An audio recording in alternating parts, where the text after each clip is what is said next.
7 seconds.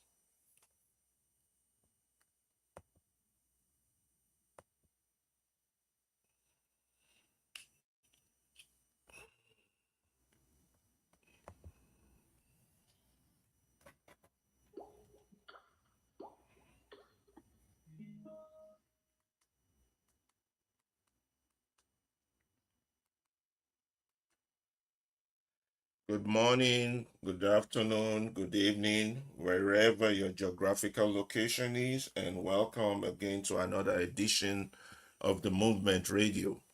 We are here today with the topic, the Distraction Playbook. Um, we want to thank you all for joining us, and those of you who will be joining us. We are running a stream live on Facebook, Movement Radio Facebook. We're running live on Alaba Ferreira Facebook. We're running two Facebook live. We're also running two YouTube live at Movement Radio YouTube and also Alaba Ferreira. And then we're running live also on Twitch. Uh, and also we have two visual live running on X on Alaba Ferreira and on the Movement Radio. And then we have the audio being set up now as we speak for our X discussion for those who wants to join us in interactive conversation. And also we're running live on Instagram and most importantly, we are running live on TikTok. And we welcome you all. Good morning, good afternoon, good evening, whatever your geographical location. This is another interesting edition of the Movement Radio. My name is Alaba Ferreira, and I'm reporting here from Chicago. And we will be handing over the microphone to our Abuja correspondent, Mr. Abdullahi Salisu, to introduce himself. And then before we go to Lagos correspondence, Mr. Salisu, I'm handing over the mic. Good morning, good afternoon, good evening. Studio time check 5:43. Sorry for those of you that have been earlier. We are starting behind schedule, but we are here and we will always be here. The Movement Radio Show is here. Today we are going to have a very smooth and interesting show look going forward, and we look forward to your own contribution, which is very important across all the social media platform, be it Facebook, YouTube, X, Instagram, TikTok. The X space is two. We have the visual and the audio X space. Pick up the mic and make your opinion heard. And we always say movement radio is the voice of liberation. We're here to liberate and what enlight the minds. So I remain Abdullah Salisu Aliyu from Abuja. Let's have a smooth ride on the show. Thank you.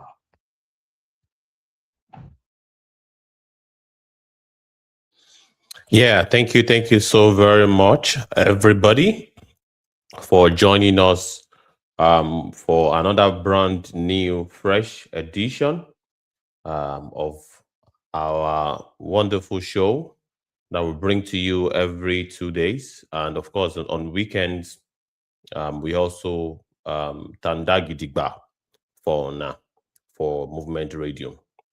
Movement Radio now the Ogbonge media organization where they empower our mind and they change the narrative from the Oyibo, where they take the confuse us for Nigeria.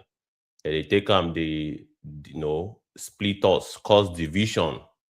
We they break down for this our platform to the best of our knowledge, so that the man on the street self go understand waiting with they talk for here.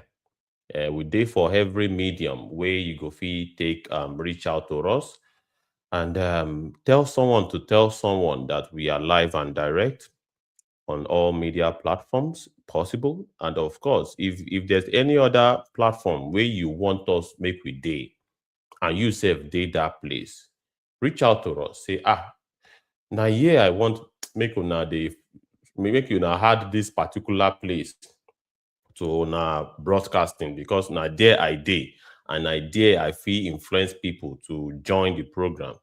Give us your feedback. Send us an email movementradio69@gmail.com.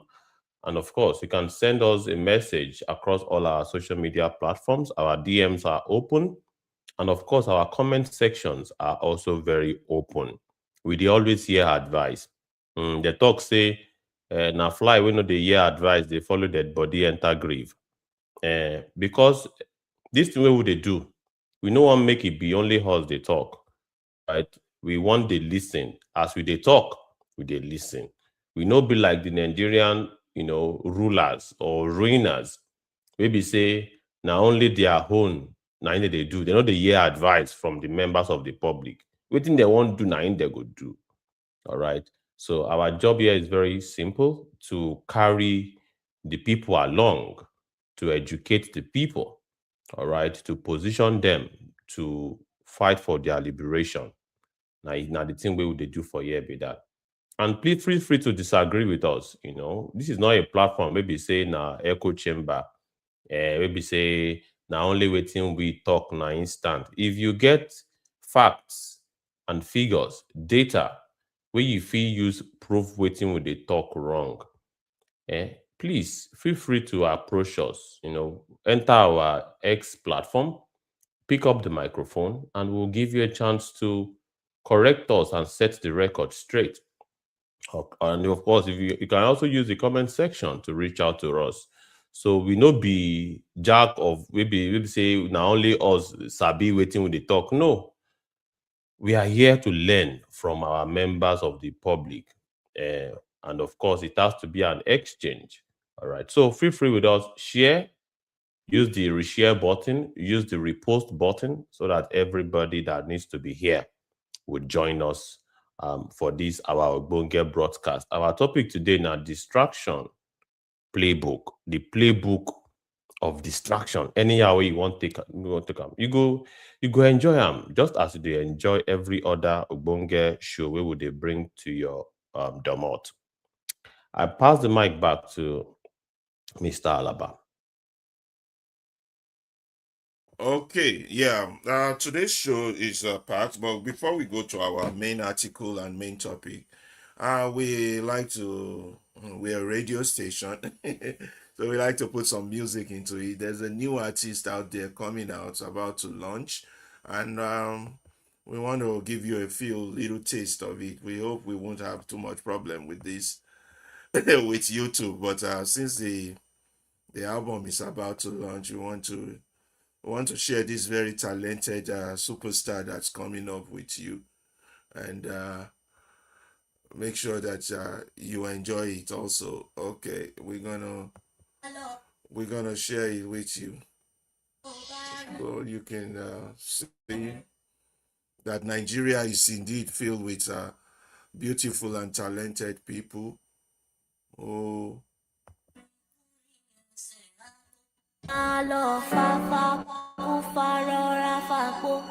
ayé ṣòro jọ̀wọ́ dákun lajú máa rìn pẹ̀lẹ́pẹ̀lẹ́ fojú dájú bó bá rìnrìn kúrìn ẹsẹ̀ àpò máa lọ fáfá kú farọra fàkó ayé ṣòro jọ̀wọ́ dákun lajú máa rìn pẹ̀lẹ́pẹ̀lẹ́ fojú dájú. Take it easy, no forfeiting.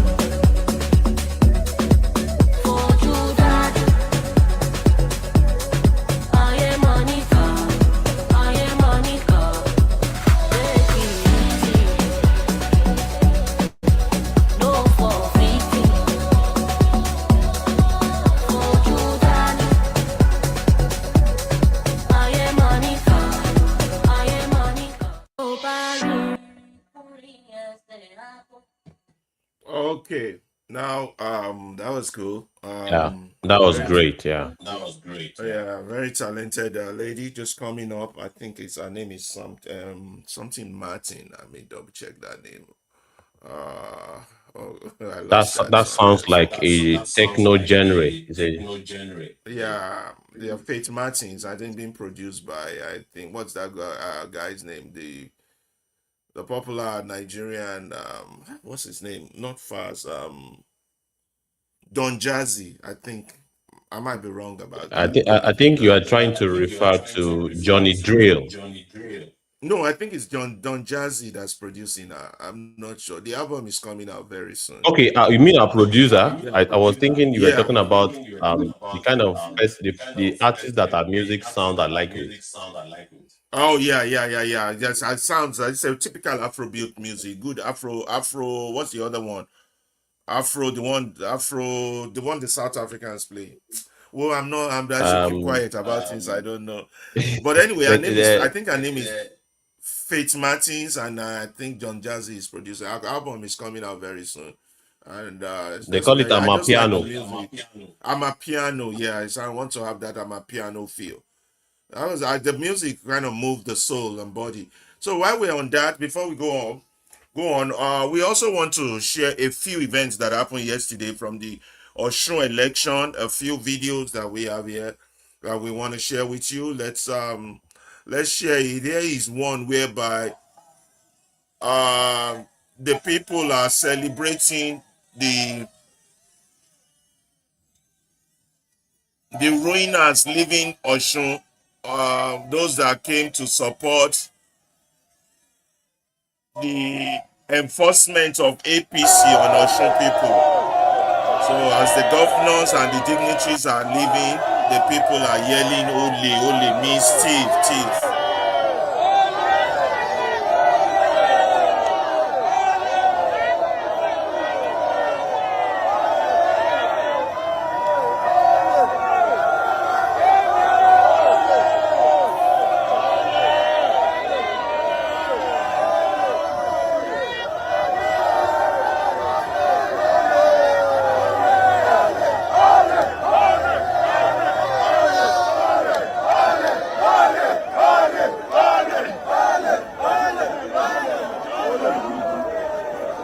Ole, of course, means thief.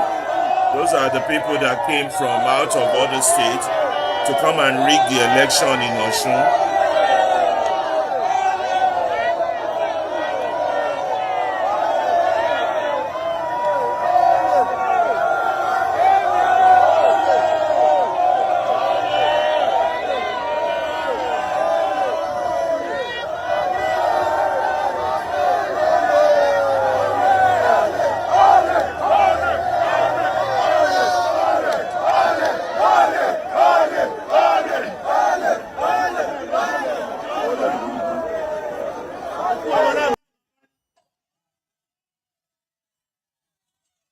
Okay, so that thanks to Adiola Fashion for that video that we shared. So those are the governors, the Akpabio, and all now living Osun when their mission to steal the people's But where, mandates failed. but the question I've got for these ones is that I hope they will also hold to account um, Yeah. their fellow Osun State people who took or who sold their votes. There are about 400,000 of them that sold their votes for APC. APC had over 400,000 voters that voted for them yesterday. So, how about those ones that sold their votes? What name or what adjective should we refer to, such ones? Because the margin was very close. Ibukun, the whole Osun story is a tragedy. It's a tragedy in itself. Hold on. Let me turn this off.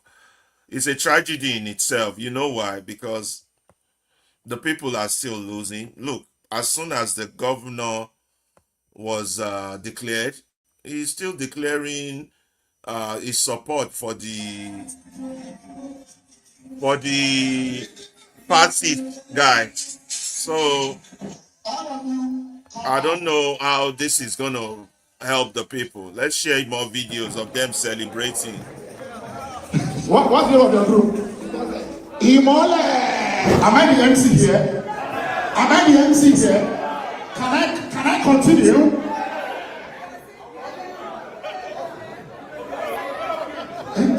You should off it. You should really lie, shit. So I cannot play with you. You choose any song of your choice. Wait, you are not singing, you are dancing. And the dancing you are dancing, it has to be uniform. With you. With you. Ladies and gentlemen, shout tonight. DJ Tobot. Who is in the body? Can I come and see ya?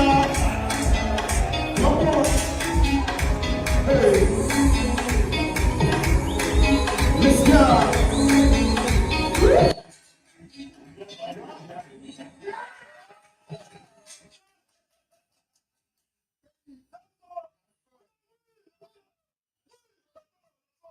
That was a lot of partying, man. A lot. They got a lot. They got it going. They got it going. We got so much to show you. But could that be the dancing of an opportunity to serve the Osun State people once again, or the dancing of the continuation of Osun State treasury in the hands of the family Hold on, of let me try and the stop this. dynasty? I'm still hearing things at the background. Hold on.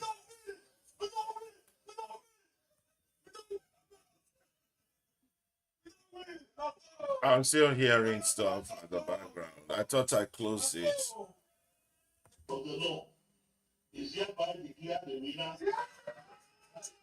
Yeah, you should check all your tabs. Yeah, one time All he's your still all your talking. windows, yeah.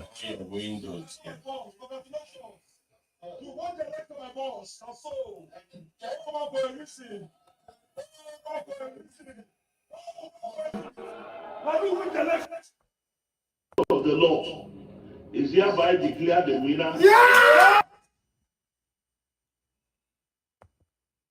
Sure, another one. Charles was jubilating as if he won a lottery. As if he Yeah, won a it's a lottery jackpot. now. It is a jackpot. What do you mean? When you win in the Nigerian politics, well, it's a lottery now. When an The entire state continuation. resources will be controlled by your Of the family. Lord is hereby declared the winner. It's a jackpot now. That's not my boss. Congratulations. It's a jackpot now. What do you mean? Oh, for a reason. Where you win resources. How do you win the election, guy? Number one. Oh, one. That's so. We don't win. That's so. We don't win, okay? We don't win. We don't win. We don't win. We don't win. We don't win, my boss. We don't win. That's all. Congratulations, sir. Don't win. That's all. Congratulations to us. Like seriously? Yep. It's it has I mean it will be part of what we will talk about today. There's more to this winning. Let me see what else we got for you guys before we go to our main issue. It's a jackpot now. Why wouldn't they celebrate when you win? It's a big jackpot. The Nigerian election system, but Jackpot there's of the Osun State People's Treasury. yeah, but there's a lesson to be learned from this election though. That if the people, it's the highest turnout in any Nigerian election, I think about 42%. You're right, some people still sold their vote. But it seems that the people's position could be maintained if there's a large turnout and if there's a massive defense of the vote. I'm looking for the video where the people stayed out late to defend the vote. More celebration videos. I got one more here. Let me see where they were. I think they were making fun of Amber Day. Let's hear that.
I wish they would enjoy the next 4 years of this entity.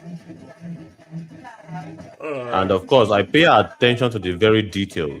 When Adeleke was voting in his polling unit, which happens to be, yeah, that is his, that is his crib, like his own locality. All right, Yeah. I still saw rusty brown roofs all over that place. And it tells me, as far as I'm concerned, the economic situation of that area that happens to be his hometown. And this is not really unique to Adeleke himself. So yeah. Yeah, I want to take this message from Showore regarding this Adeleke's victory. I think it's relevant to the general discourse and also what will be happening in 2027. Let me read it out loud. Uh, Adeleke has endorsed the failed Tinubu presidency to continue its mission of destroying Nigeria beyond 2027. At the end of the day, the Adelekes and the Tinubus are looking out for their own personal and political interests, watching each other's back and protecting their political fortune and safeguarding their loots. I feel sorry for the nearly 50 people whose lives were wasted in that election violence yesterday during the Osun election. And all these corrupt political families can prove how much they love and protect one another. Even their lousy political scion at the video will soon return to his vomit. The city boys that assuming he ever truly left it in the first place. President Tinubu is son of Osun State, and I hereby reaffirm my earlier endorsement. So he's no longer from Lagos State. One day we go know the true identity of this guy. So Adeleke, I guess, apparently immediately endorsed Tinubu. And the point of people supporting him is just that they don't want Tinubu anymore. They don't want APC. They've seen the damage. It's a cyclical, But comical story That's that why essentially, goes round in it is circles. still they are trying to avoid Tinubu, but the governor in place is still loyal to Tinubu, and that is the real It, dilemma. that's what I mean by the tragedy of this story. You know, it's a real tragedy. It's a double-edged What did sword, you party? double jeopardy. yes, Yeah, that's why to me I That it's was just what what you see he it call was the as a tragedy preparing of victory to of the the for. people. commons. It's what you call the tragedy of the commons. It's a tragedy all around. And But another it thing that no Yes, jumps at actually me it's a are the tragedy. numbers of lives that were lost. And 50. That's a lot. if it were to be a revolution that happened and 50 people lost their life, the organizers of that particular revolution would have been in trouble with the state. Yeah. And that tells you that this whole bloody revolution of a thing that they are trying to use as a blackmailing tactic is really just blowing hot air, because even in their own clash, political democratic clash, 50 people still lost their lives. So what are we talking about here? So what And is the only indeed the thing they have scare to do is factor of one the minute revolution? silence. Yeah, the tragedy. Go ahead, Abdullah. You were saying, I didn't hear what you said Yes, I last. said after the loss of 50 people, the only thing they have to do is one minute silence. Yeah, they've And lost that's why, 50. to me, the entire winning of the Adeleke, I don't even see it as a winning of the people. Because to me, I just see it in the other direction. Is the winning is just the ruining class dribbling the people. Because clearly in his statement, he proves to the people that yes, we have dribbled you because I'm going back to where I am from. So that's why the clear description of Dele Parotimi did not die in their war is what plays itself here. Because if you look at it, if you look at from his first 10 or 4 years, how much improvement did he brought to the life of the Ocean people?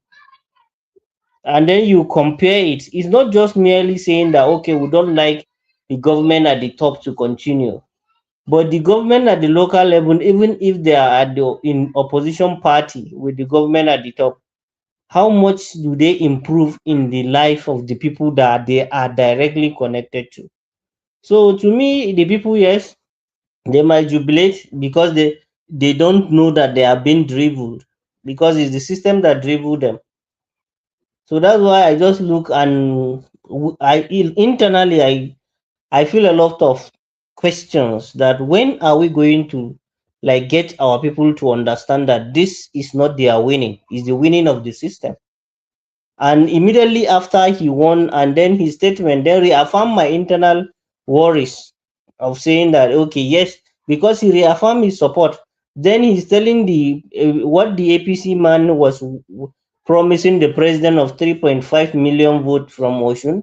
So now maybe the Adeleke is going to affirm that the APC is going to win Oshun State, and at the end of the day, the people are at lost.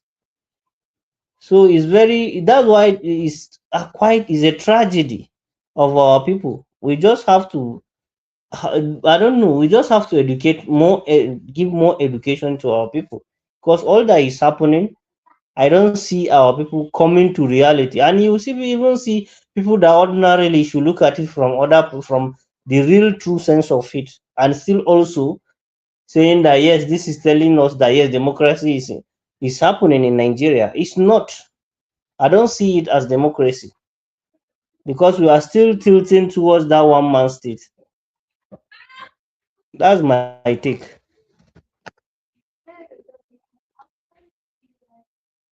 In fact, we are on a speed dial towards the one man rule. But a few lessons from this election, we are really moving closer to the one man rule. The system won, the people lost. 50 people died. That cannot be good for democracy. Just 50 Nigerians died from yesterday, just from this madness and this exhibition of madness that is going on. And also, secondly, you saw that, but let's pick the positive from the whole thing that happened. Osun has sent a message to Tinubu that he can be beaten come January 2027. Despite all the power and all the machinery and all the threats that were sent in, the Senate President Akpabio relocated. 16 APC governors moved to Osun with their thugs and minions and election riggers. 3 deputy inspector generals of police moved to each senatorial district. The AIG to each federal constituency also was there. The CP to each local government was there. Ministers, SAs, and senators, and more. There were a lot of threats, intimidation, and curses, and rice was shared, promises made. Still, one thing that happened yesterday, and I'm still going to look for that video, is that the Oshun people stood their ground. No matter how wrong their decision might be, standing behind Adeleke, they were at the coalition center till 2 a.m. in front, letting the INEC guys know that you either count our vote or we will count you. And I think that's the lesson of yesterday's election. And it matters a lot, because if Nigerians can take a peek from this and see that come January, if we can utilize that strength and come out and say, come what may, count our vote or we will count you, we might be able to start having that revolution. But I want to also say this poster here that I have on the screen is saying Tinubu's weapons will not save him in come January, whether political machinery, threats, intimidation, the rice handout, and that the concept that all is fair in politics. What will matter is the vote of the people, and the people standing till the end to say, count my vote or we will count you.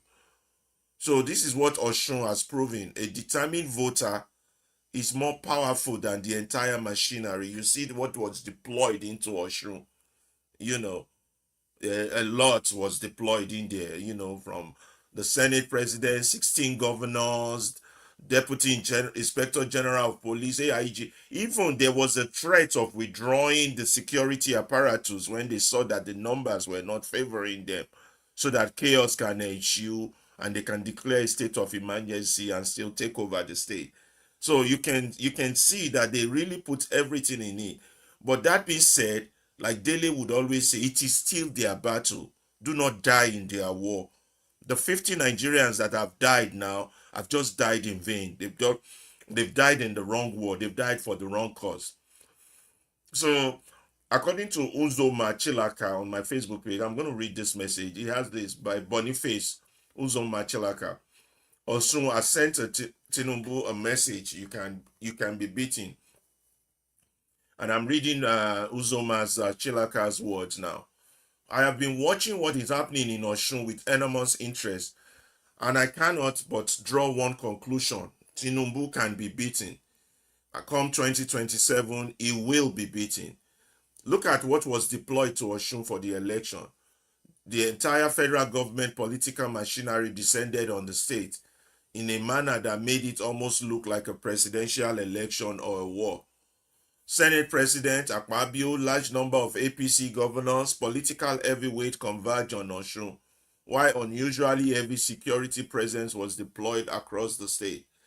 Yet, despite all that political firepower, the results emerging from the state have shown Governor Ademola Adeleke maintaining a strong lead as the collation progresses.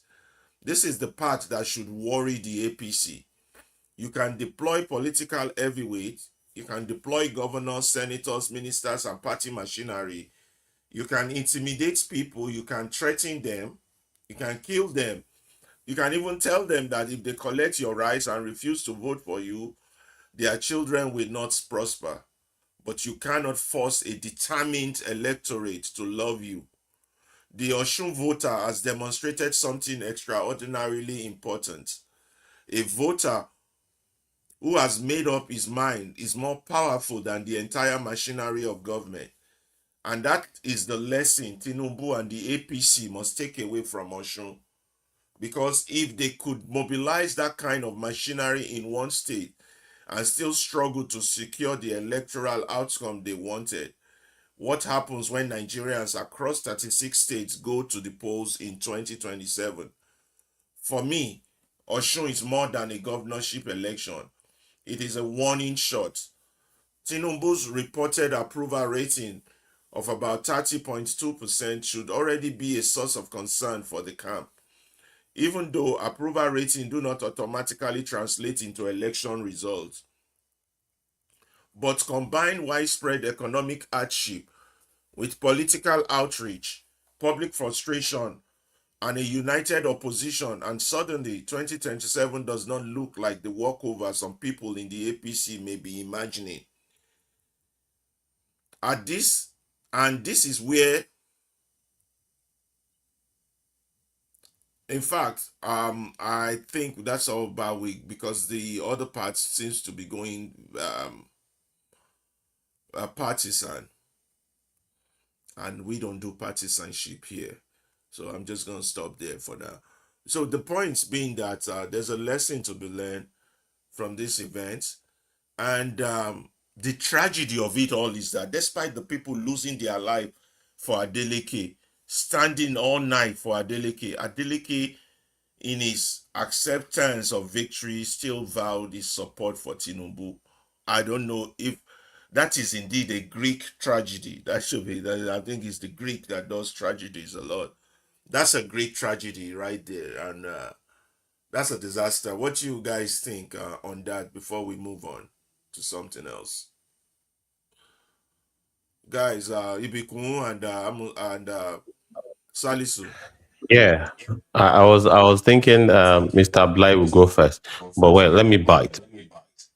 Well, as I said, um, just like Shore said, even while the election is yet to be concluded, that these are the lessons. Shore has always said the people can defeat the mercenaries of the government, even if it is armed mercenaries. All right. I think I'm back. I'm having timeout. So sorry about that. So even armed mercenaries of the government can be defeated by the people. And I think this is the biggest takeaway. Yeah. All right. Whether or not this defeat in Osun State was actually out of pure love of service provided by Adeleke as a governor, or perhaps this massive love in quotes was purchased. All right, is another ballgame entirely.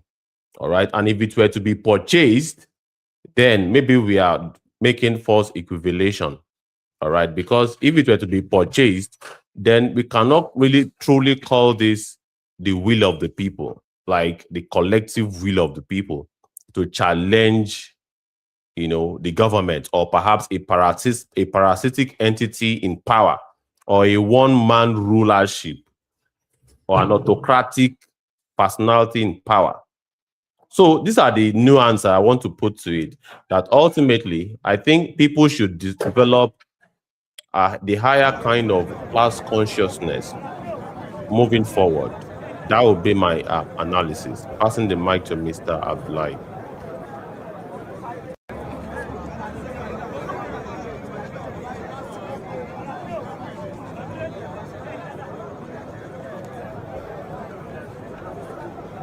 Mr. Abdullahi, are you there? It's like he's frozen.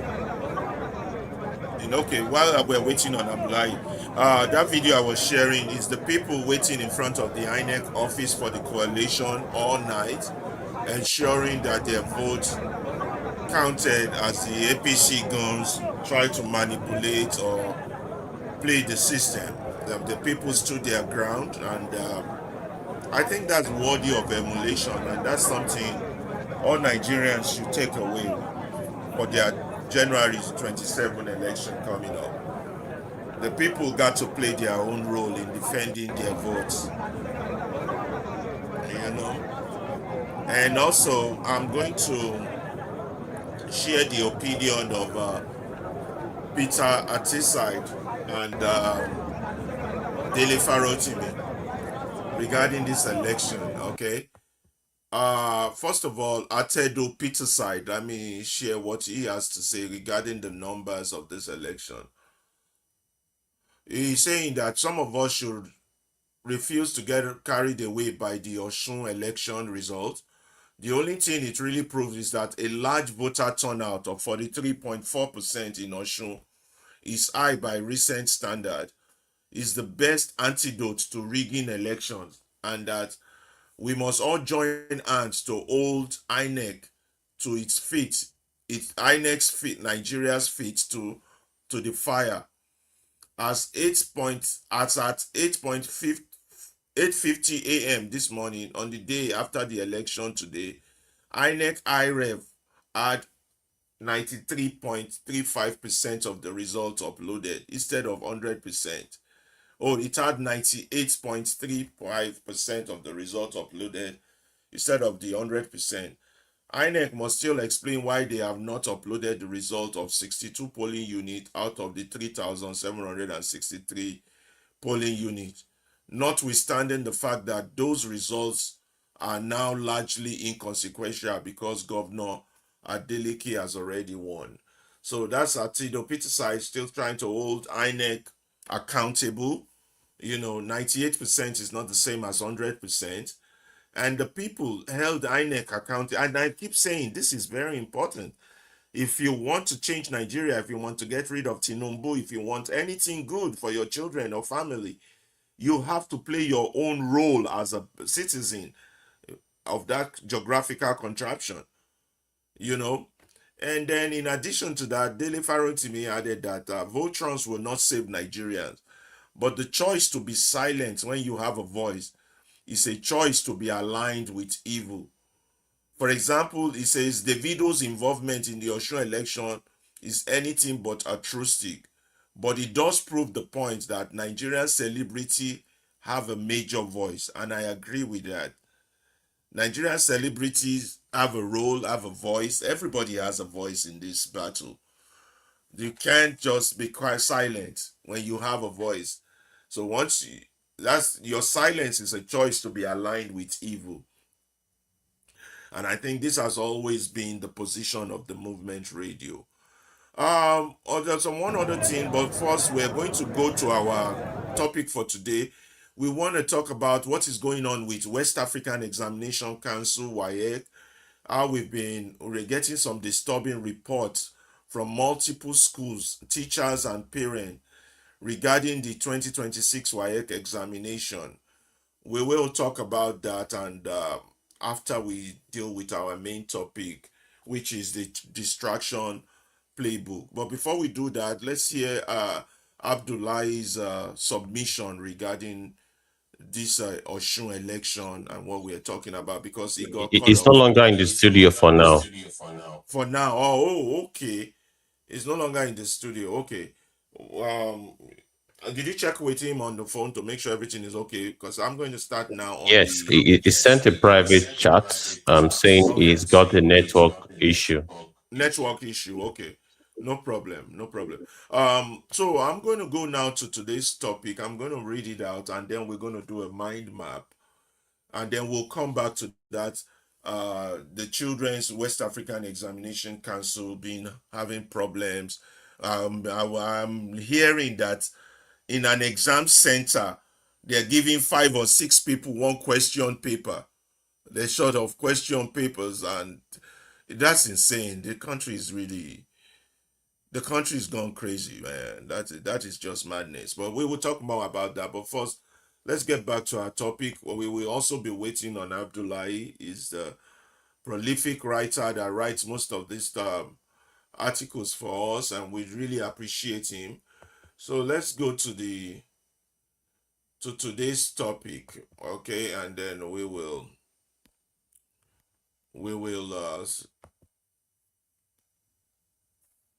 start discussing that and do the mind map of that.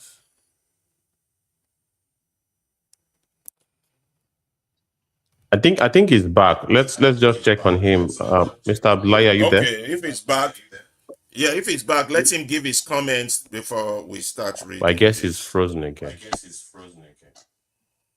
Yes, my network is very crazy. We can just continue, please.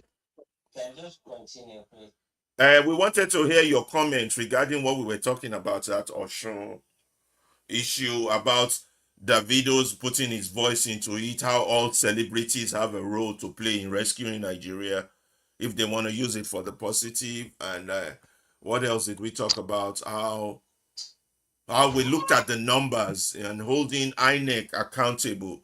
How the people stood till 8 a.m. in the morning on election day. How it's only 98% of the high rep results has been posted, while what's the remaining 100%, while 62 polling units out of 3,700 have still not uploaded their results. And these are issues that matters if we really Yes, truly to, want to I have a think democracy.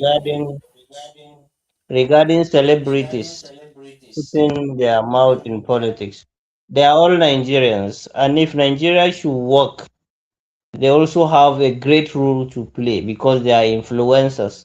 They have a lot of people who listens to them, who watch them, who believe in what they are saying and what they do. So them affiliating or supporting a particular cause, all what they have to do, they should remember that, as we always remember the legend Fela Kuti, and we always celebrate his work, they should also remember that when they are gone, they will also be remembered either for good or for the other side of things. So there is nothing wrong in celebrities airing out their opinion and showing support, but they should know they should support what will benefit the people, not what at the end of the day it will continue ruining the life of the people. They have a great role to play. They are influential people and many people believe in them. So they should use their popularity, they should use their influence the right way in making Nigeria a better place, not a worse place than what we have now. And regarding people's tooling, yeah, that one is a very good thing to notice, but it's not. If you look at the history of election in Nigeria, this is not the first time, but it's coming at a time where many people think that many people will not come out and vote, because the expectation of many analysts and even many people that are election observers, they are thinking that there is going to be a lot of voter apathy. Many people will not come out to vote, but the turnout is very encouraging. It's actually saying that yes, despite all odds, despite all the talks, all the machineries, all the things that are being put in place to scare the people away, the people still stood their ground, come out and vote, and they still protect their vote. So it's a good thing. It now is let the Nigerians continue the move. This is not. This is just the beginning. Just like the way the government, the political parties will use all this of pre-season election to test their popularity, to make sure they do all their homekeeping and look all things. Nigerians should also learn. It's also like experiment ground for all of us. Nigerians should also take advantage of it and learn a lot from it. All the errors, all the things that or the successes should be what should be kept or even improved upon, and the errors should be what amended, should be carefully fixed, so that we will know we have a stronger and bigger election coming January 2027, so that we'll be able to what make Nigeria a better place. It happens in Ghana, so there is no way that we'll say it cannot happen in Nigeria. So we have experience even in just our next door neighbor, Ghana. So we can say that election can be that tool that we can use to to change Nigeria.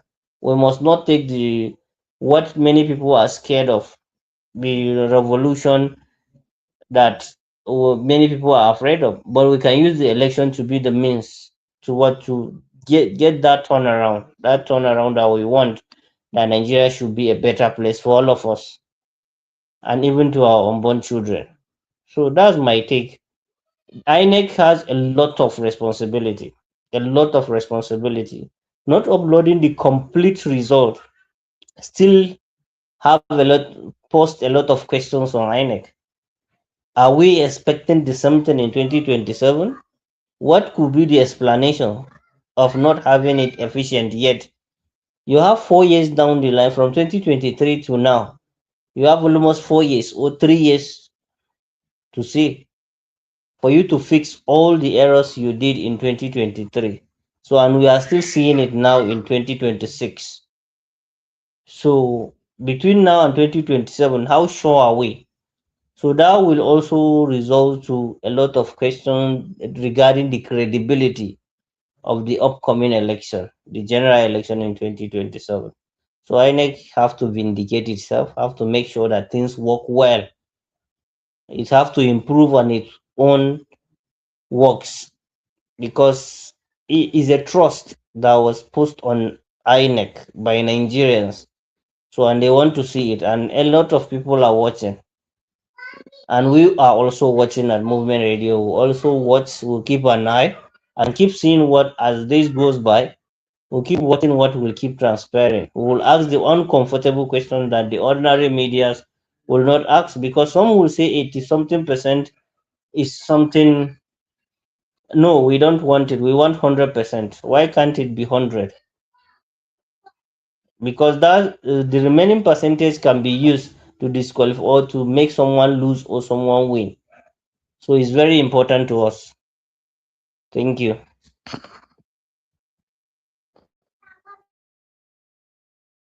Yes, we all must play our role to holding power accountable. We cannot, like you said, citizenship, democracy is not a spectator sport. It's not. We everybody got to play their role. Any more comments, Ibukun, before we go on to the today's topic, the distraction playbook? Yes, I think we have looked at the situation from every angle, and it boils down to the citizens' participation to stop the voter apathy, for us to really have the kind of feedback that we should be having in what should be regarded as a democratic election. So, yeah, that is it from my side here. Yeah, for you, Ibukwan and Abdullahi, is there anything we can do to wake our press up, or that's just a dead horse? Let's just leave the press, the media. Is there any preaching, appeal, motivation?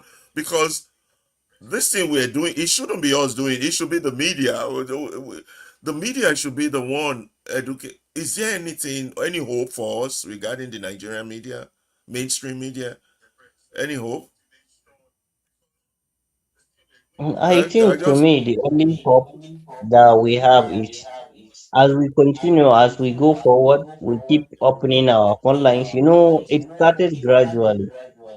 The media always, even if as their paymasters dictate what will happen in the media, they also follow the trend.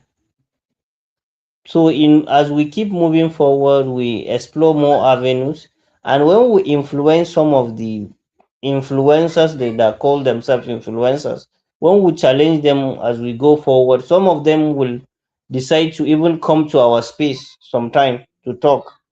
So we use that opportunity to put a lot of questions on them. And when our content started like challenging a lot of things and started going viral, so the media will also pick the trend. So in one way or the other, even if they did not change 100%, they might change some of their doings. So that's we'll just keep doing what we are doing. So it has been a years long behavior of the media. So we can't change them just in a short while. We have to keep doing and keep exploring more options to how we will make more people to come. And then as our audience, they can do better by always questioning the medias and always sharing our content. It will help us in going reaching more people. Then as we have large crowd, the media have no any other option but to also follow suit. Stop the all the regurgitating media content, saying what the government wants the people to hear. Start putting the critical questions.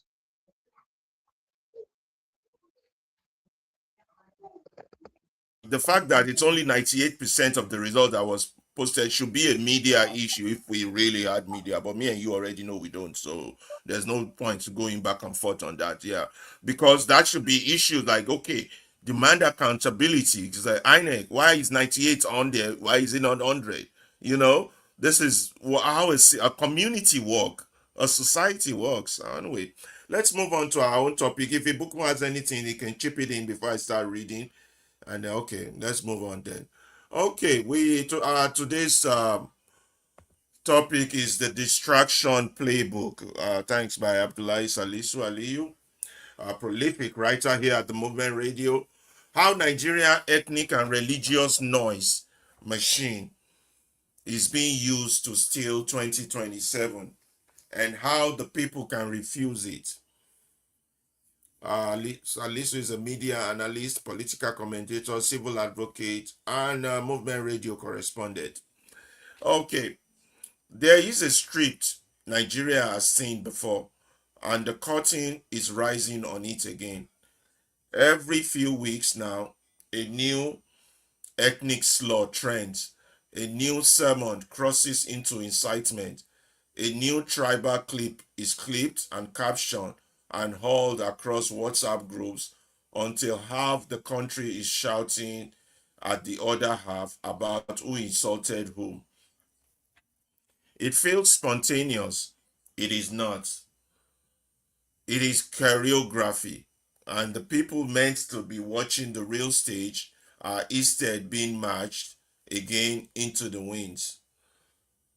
A pattern nobody in power wants to name. Something is off in the timing. The controversies do not arrive at random moments. They arrive precisely when uncomfortable questions are due, when a budget needs explaining, when a probe should be advancing, When a campaign season demands that candidates say something concrete about jobs, security, electricity, or the price of rice.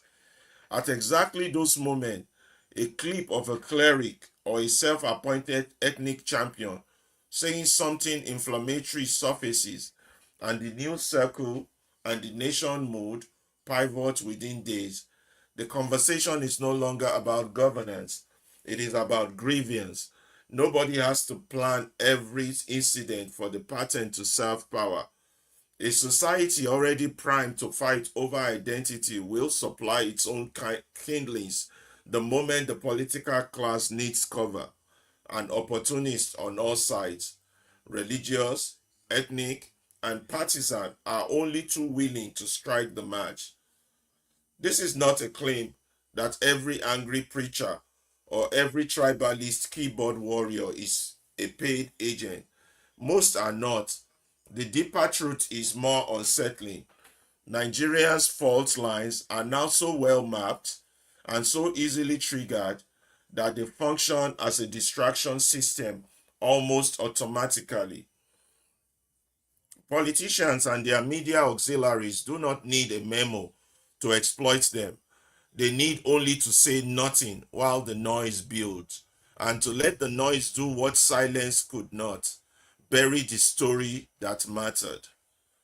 A method with a history. Nigerians did not invent this playbook, and it did not begin with social media. Colonial administrators governed a vast and diverse territory through indirect rule, precisely because a divided population was cheaper to control than a united one. The boundaries and the hierarchies run in that era, adding identities that had once been far more fluid. The First Republic collapsed partly because regional politicians learned that ethnic mobilization won election faster than performance did. In the decades since, from the June 12, 1993 annulment crisis to the party realignment of the last three general election cycles, the reflex has repeated itself. Whenever elite bargains are threatened, whenever an uncomfortable reckoning approaches, someone finds it convenient to remind Nigerians that they are Yoruba, Igbo, Hausa, Fulani, Ijaw, Christian, or Muslim before they are citizens with common grievances against the same failing institutions. What has changed is the delivery mechanism. A rumor that once took weeks to travel from Kano to Calabar now takes minutes on social media, stripped of content, amplified by algorithms that reward outrage over accuracy. A 2026 academic analysis of the ethnic rhetoric that surrounded the 2023 Lagos governorship contest found exactly this dynamic at work. Online agitators frame one community as a threat to another's ancestral claim on the state, manufacturing an us versus them panic that had little to do with who could actually govern Lagos well. The tool is new, the intent is ancient. Sources: Frontier in Political Science, Divisive Politics, Analysis of Ethnic Rhetorics and Hate Speech in 2023 Lagos governorship election, January 2026. The noise of 2026 and what it is timed against.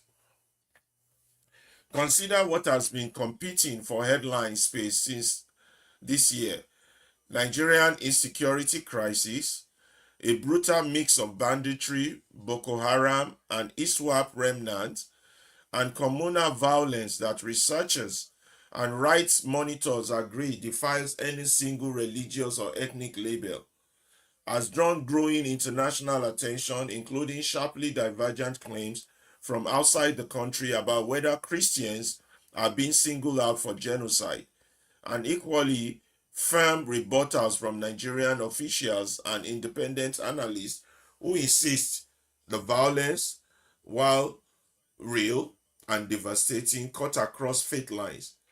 That is a genuine, painful debate, but notice how conveniently it displaces a plainer question that has nothing to do with religion at all. Why has the Nigerian state, year after year, failed to protect any of its citizens, either farmers, worshippers, traders, in the places where the killing keeps happening. But notice how conveniently it displaces a plainer question that has nothing to do with religion at all. Why has the Nigerian state, year after year, failed to protect any of its citizens, the herders, the farmers, the worshippers, the traders, in the places where the killing keeps happening? At the same time, civic society coalition have spent 2026 doing the unglamorous work of trying to save the 2027 election from itself.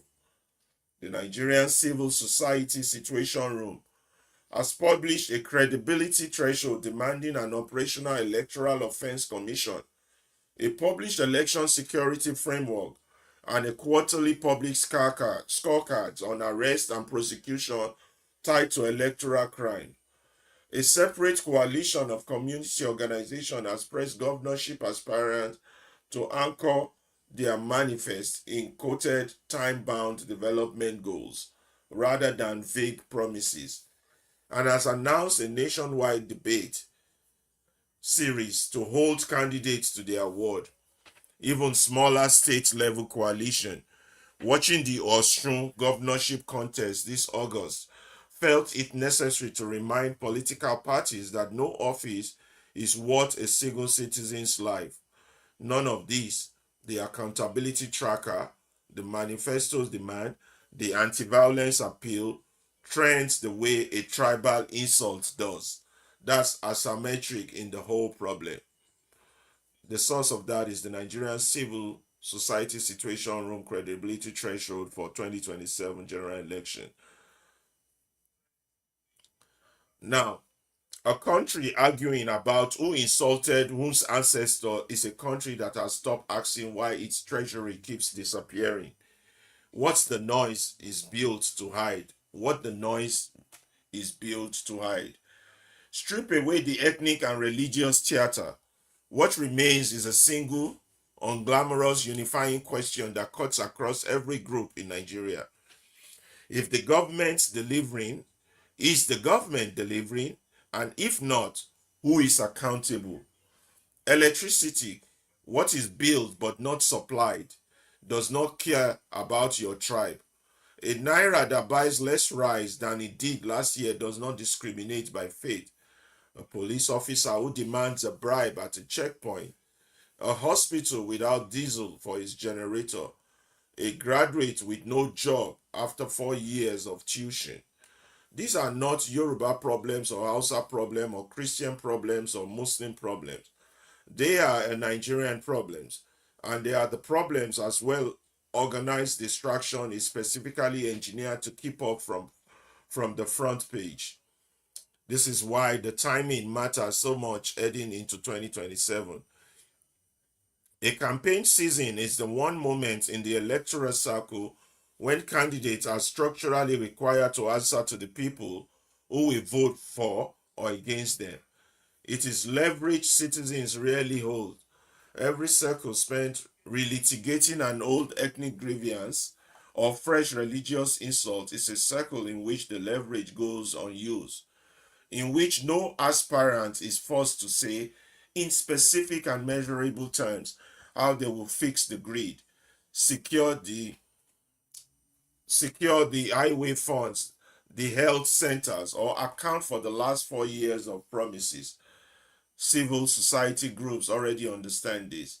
Their entire 2027 strategy is built around forcing candidates into costed manifestos and public debate precisely because the alternative, a campaign fought on identity and vibe, is the terrain on which the least accountable candidates always win most easily. Nigeria has broken the spell before. The temptation faced with a pattern this old and this effective is despair. But Nigerians have interrupted this exact script before, and it is worth remembering how the annulment of the June 12, 1993 election produced a broad cross-ethnic, cross-religious coalition under Nadeko that refused to let the crisis be reduced to a Yoruba grievance alone. It became a national demand for the restoration of the people's will, and it eventually helped force transition. The End SARS movement of 2020 drew young Nigerians from every region and every faith into the streets over a single shared demand: an end to police brutality. Precisely because it refused to let itself be split along the fault lines that usually paralyze national protest. Ghana's next door has managed several peaceful transfer of power between rival parties without descending into ethnic scapegoating that so often accompany close election elsewhere in the region, because its civic culture has learned to treat election as a contest over policy, not identity. Rwanda post genocide reconstruction, whatever one makes of the political trade offs involved, demonstrate that a society can consciously choose to stop organizing its politics around ethnic categorization once it reckons honestly with what the organizations cost. None of these examples were accidents of good luck. Each was a deliberate refusal by ordinary citizens, not only elite, to let identity be used against their shared interest. The discipline 2027 demand: if the distraction is deliberate, then resisting it must be equally deliberate. That means a few concrete disciplines practiced by millions of ordinary Nigerians rather than left to civil society organizations alone. First, refuse to be the audience.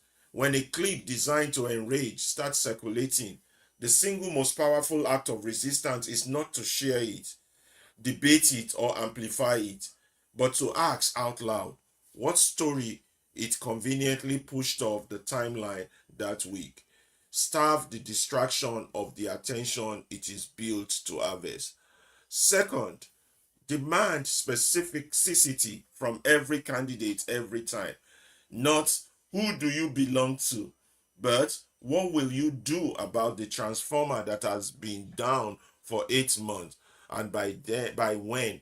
Civil society's push for costed, time-bound manifestos and public debate series only works if citizens actually show up to those debates and hold candidates to the answer they give.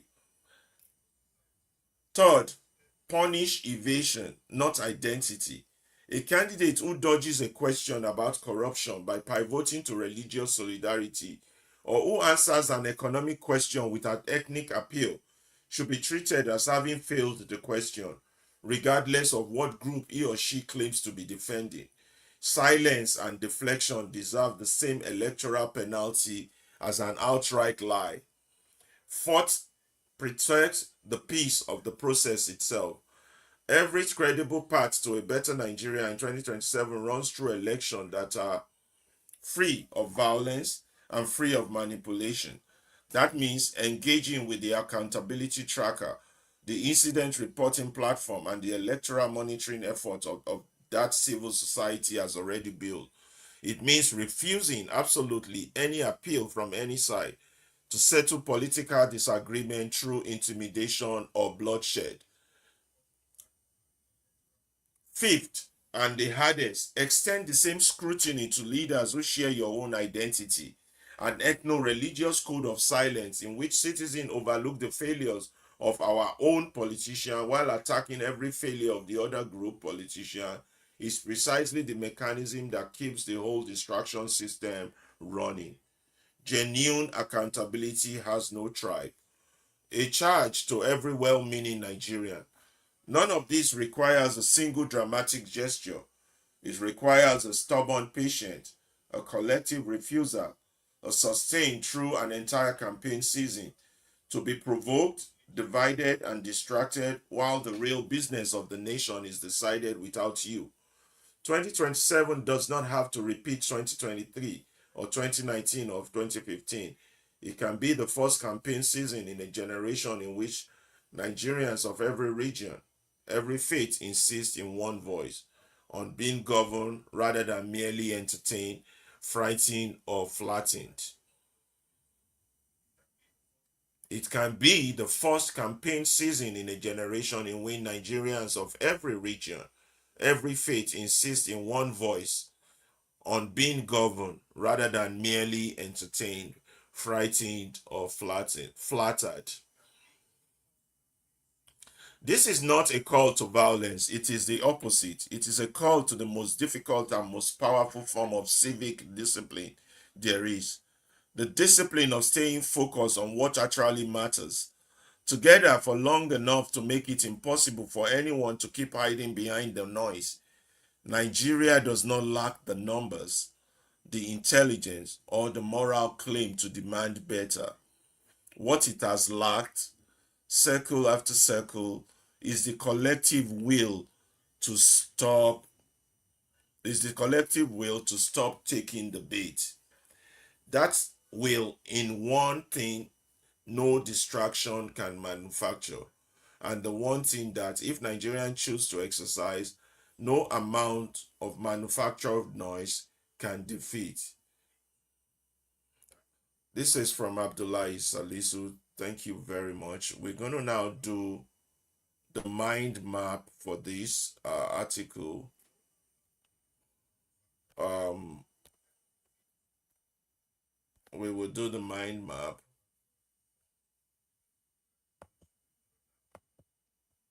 Okay. So, but first, it's a very powerful article talking about how we all fall for the distractions that we all argue about. That is why when you go through our X pages and YouTube pages, you look at what Nigerians are discussing. It's always one form of distraction or the other. If it's not ethnic distraction, it will be tribal distraction.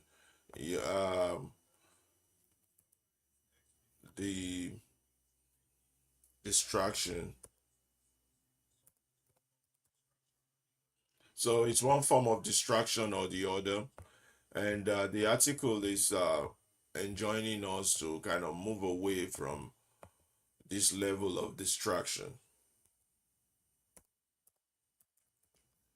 So, um, Ibukun and Abdullahi, are you guys there for us to?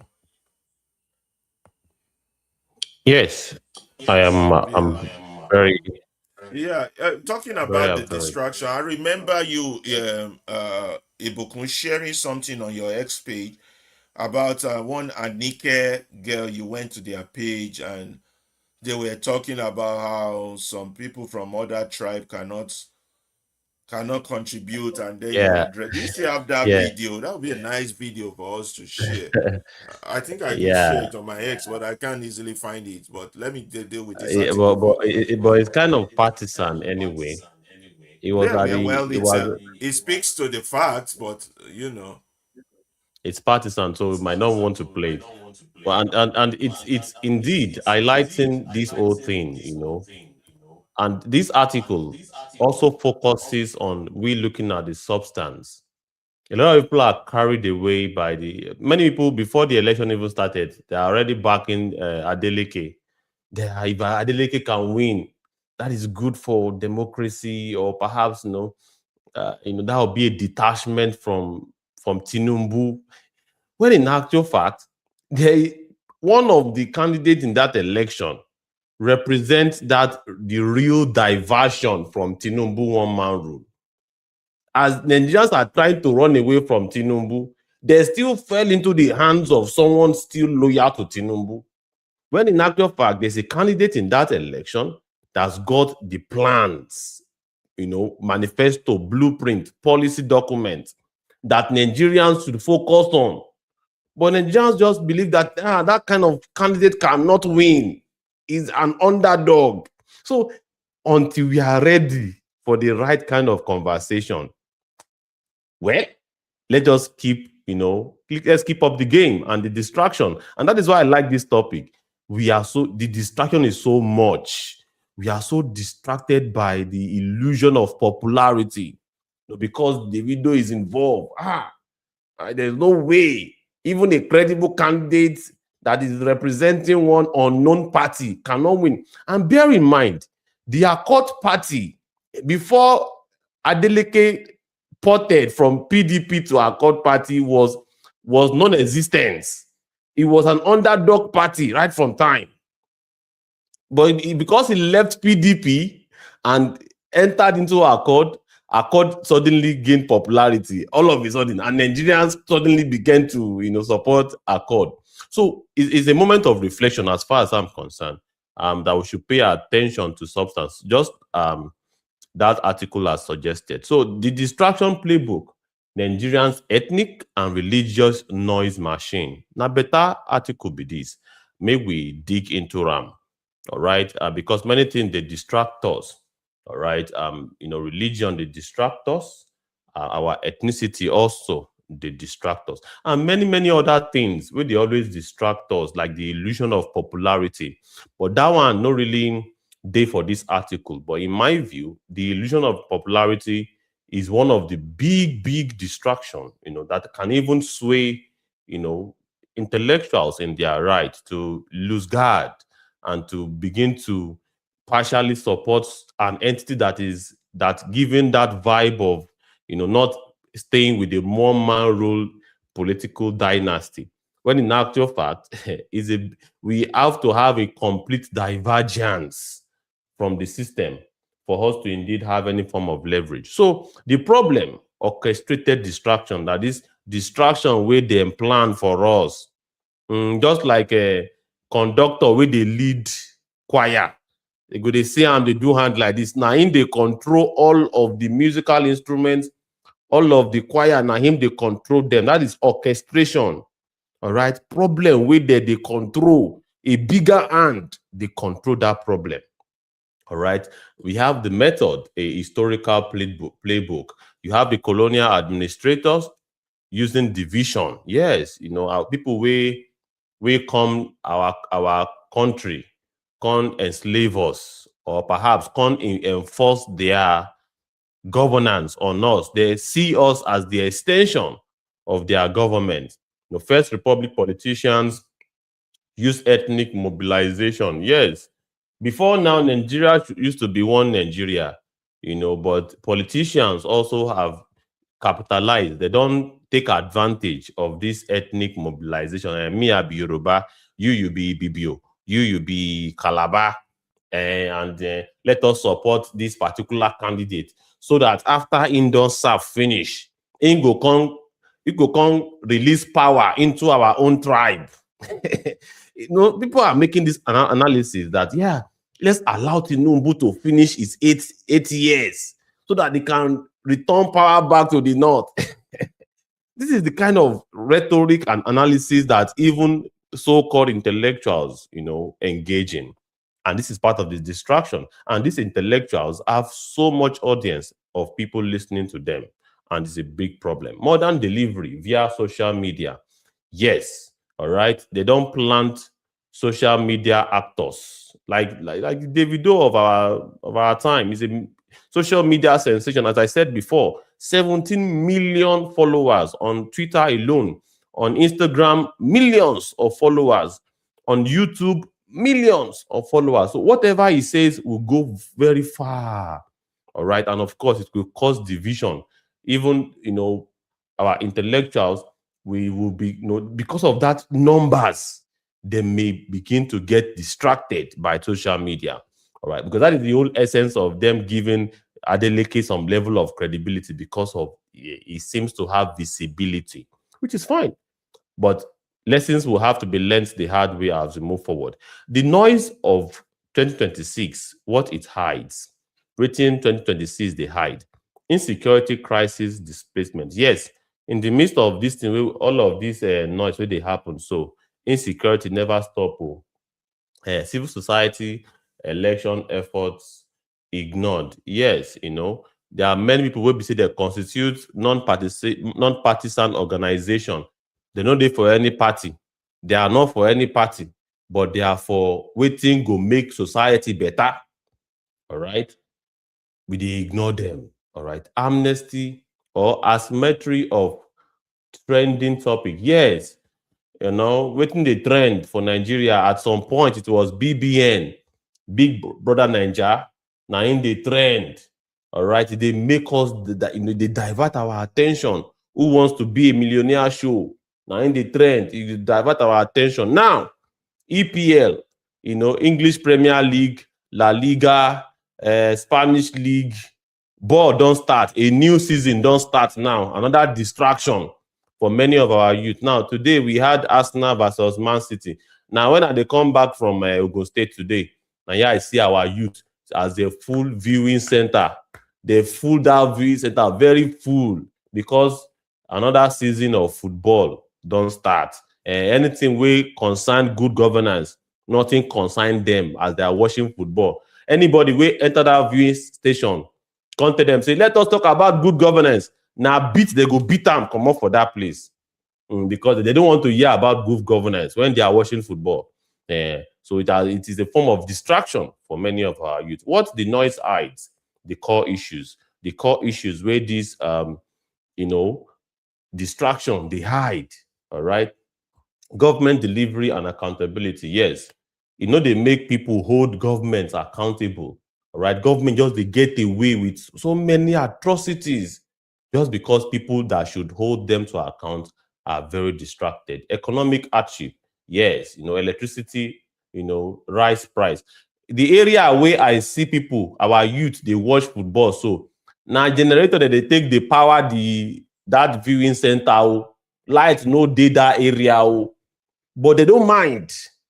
They cannot use that as even a fuel to hold the government account to provide electricity. They'll prefer to go and buy fuel and pay extra money for them to watch the football than to hold the government account, because they pay attention to that distraction.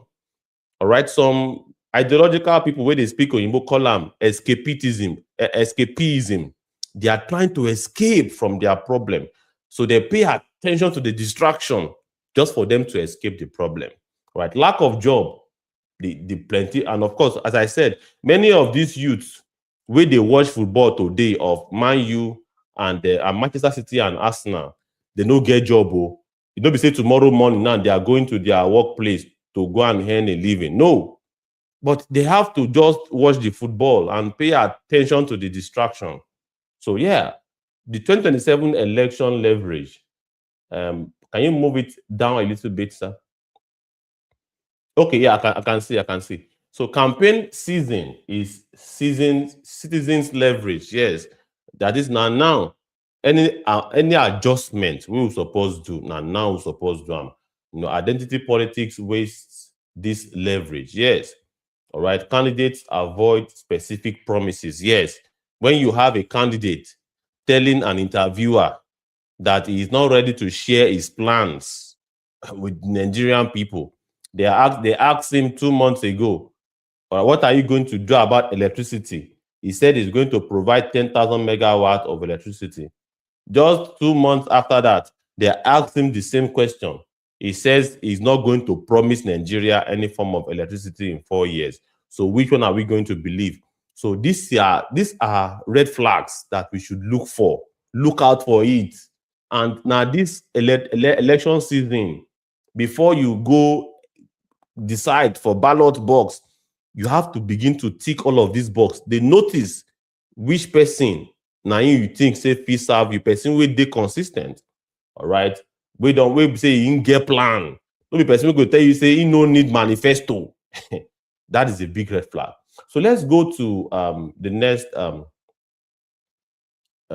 mind map section. If we can move the mind map a little bit up. Okay, yeah, breaking the spell. Breaking the spell. Past successes. And this waiting don't happen before. We have NADECO, cross-ethnic coalition. We have NSAS, movement shared demand. And we have Ghana's policy-focused elections, Rwanda post-genocide choice. So you can see, Ghana is a good example for us. Because their election, based on this article, and of course, based on the reality of the Ghanaians, all right, it is always policy-focused. Waiting these candidates won't do. And what is the timeline of when he go do them? after he don't enter office, from day 1 to day 100, what is he going to do? How is he going to solve a specific problem? That is what election is all about. That is the real currency of politicians. Promises, policy documents, manifesto, how you want to get the job done. That should be the real substance, all right, away from the distractions, all right? So yeah, let's take a look at discipline for resistance. Discipline for resistance. Refuse to be the audience and don't share, debate, or amplify. Ask what story is being pushed out. Yes, do not just be a spectator. Just like you, as they watch ball, you go they analyze. This guy supposed cross that ball, go that side. Why you no play that shot? Why no pass on time? That is, you are not just watching, you are participating. Some will even, write petition to football clubs to sack a particular coach with them no like. That is participation. It's the same thing in nation building. All right, you don't just stay at the side and comment and debate when you cannot, move the needle of the conversation towards getting yourself involved. All right, to facilitate a candidate that is very intellectual, to facilitate that one waiting for your community. Even you yourself, you can volunteer yourself to lead your community. Chairman is there, councillor is there, House of Assembly membership is there, House of Representative is there, House of Senate is there. Don't just be the spectator, participate. Demand specificity from candidates. Yes. Focus on concrete actions and timeline. Yes, as I said before, make all of the candidates we want submit themselves to lead, make they give us or ask them for actions and timeline. That is, waiting you want to do, how long will it take you to do it? For me now, any candidate will speak to the press and talk, say, he no fit provide electricity in 4 years for Nigerians, that candidate is disqualified from my book of people where I want take serious to represent me. That is a red flag. That means say you know sabi wetin you want do. You think electricity is rocket science. So and of course, that means that after 4 years of your administration, we are still going to be in darkness. So what is inspiring about your candidacy, as far as I'm concerned? Other things might be your own, red flag. But for me, I have just brought out my own. So we have to ask for plans and listen to them, what they want to do. A particular candidate also said that he's going to sell the NNPC. That is a red flag for me. It's not personal. It's not about his tribe or his religion. It's about his policy. What thing he won't do when he say, my friends not entitled to be enriched. If I am not enriching my friends, who am I going to enrich? To me, that is a red flag, because you are not going to serve me. You are going to serve other interests and other things like that. Pay attention to what they have to offer and when they are going to deliver those promises. Attend debates and hold candidates accountable. Like this Osun State people, Osun State election will just happen. So debates no happen, no. Now town hall they do. And there's the difference between town hall and a debate. All of us know what debate mean. All of us know what town hall mean. Go and look at the town hall where Arise do for our Osun State and compare all of the candidates we attend that town hall meeting. Look at the governor we win this election. It tells you all you need to know about, debates. Just because they don't want the brilliant one among the bunch of candidates to challenge the rest because of ego issue, they have to retwist the program to make it a town hall, not a debate.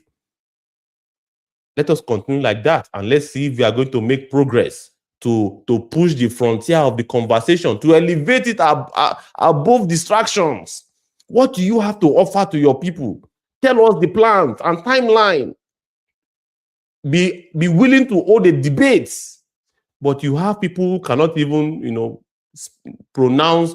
Look at the governor in Edo State. He cannot even read the figures of his budgets. That is how bad it is. And he's a governor of a state.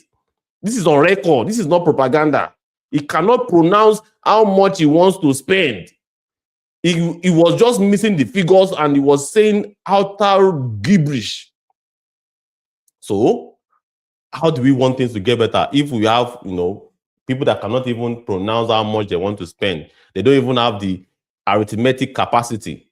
So that is it. So punish evasion, not identity. Dodge questions with identity appeals is equals to failure. Yes, you all know candidates that dodge questions. They tell you they're not going to answer your question, right? They tell journalists that, don't worry, I will do it. How do you want to do it? They don't want to explain. All right. So silence and defections are the electoral penalties. Yes. When you have candidates that keep jumping from one party to another, you already know those that we are talking about. When you talk about, people where they jump from one party, there's a particular candidate that jumped 5 parties now. For 5 parties. And it was the very same person that was saying that he's not going to leave his initial party, the party that gave him a ticket on a platter of gold. In fact, he was not the one that won the primaries of their election. A particular godfather raised up his hands and gave him the ticket ahead of the person that won the primaries. And he promised the party not to leave the party, only for him to leave when that godfather, when he died. That is someone that cannot even stay true to his words. But this is not about partisanship. It's about the topic of silence and defection are electoral penalties. These are the indicators. When someone that cannot stay and build a political platform, how can he even build the society? He cannot solve crisis. He wants to run away whenever there is crisis. And you think that kind of person will run in Nigeria that is full of crisis? I leave you to be the judge. I will pass the mic to Mr. Abdullahi to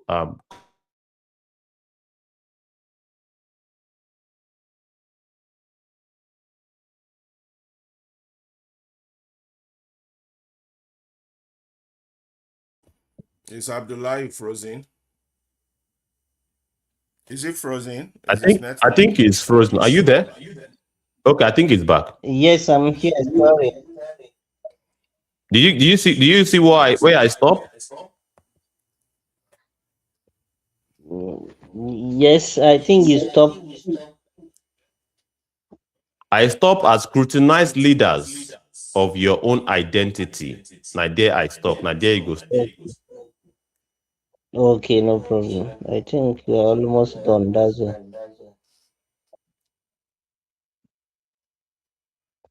Can, the, can you shift it a little bit because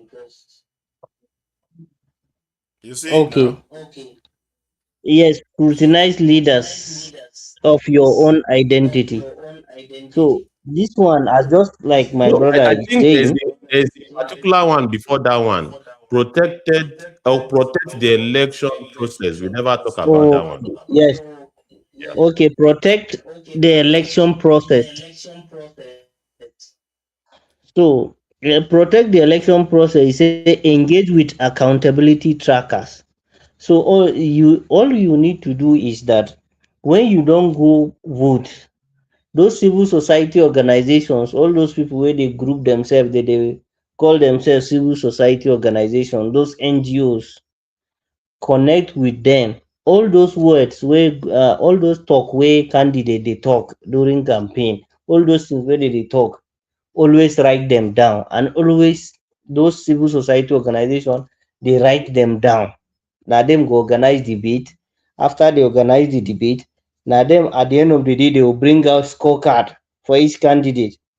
Look at that thing, make sure say you dey engage with them. No be say when they say civil society organization or any NGO they organize debate, no abeg na English they go there, that candidate go talk something, they go ask am question. Know those things, always engage them.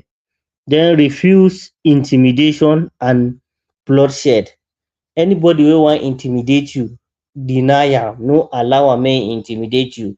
No engage anybody in fighting wey go result to death. No gree. If person wan carry find your way, even in movement radio we no tell you say make you put your life in line. No. Avoid any bloodshed. Then scrutinize leaders of your own identity, even people wey be your own tribe, wey be your religion, or even if na from your political party, ask dem questions. Avoid ethno-religious code of silence. Me, this one na my person na. And whether him do good, him no do good, na my person. Dat na my person na him dey kill us for this country. Even person wey you now assume say you carry person wey come dey build your house. If dat your house dey fall, you go talk say even if e fall na my person build am. No be like dat e dey be now.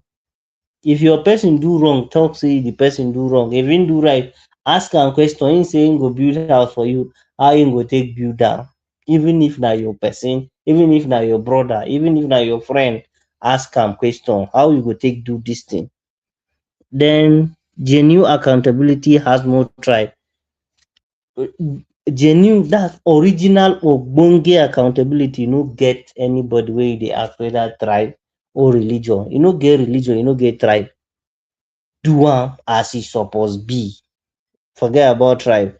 Then charge to Nigerians. This one na things wey you suppose do. Na action wey this article dey call you say make you do. Be stubborn. No gree. No gree on top things wey go make you say the system no go work for you.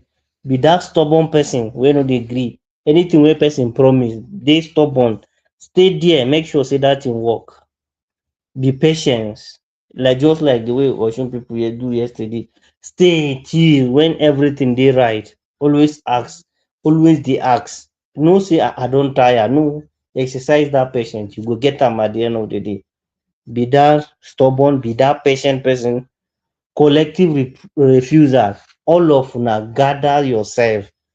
Be in groups. No be say I go do am alone. No. Tell people do am alone. No be say do am alone. No. Tell people do am in group. Be in group. No do am one.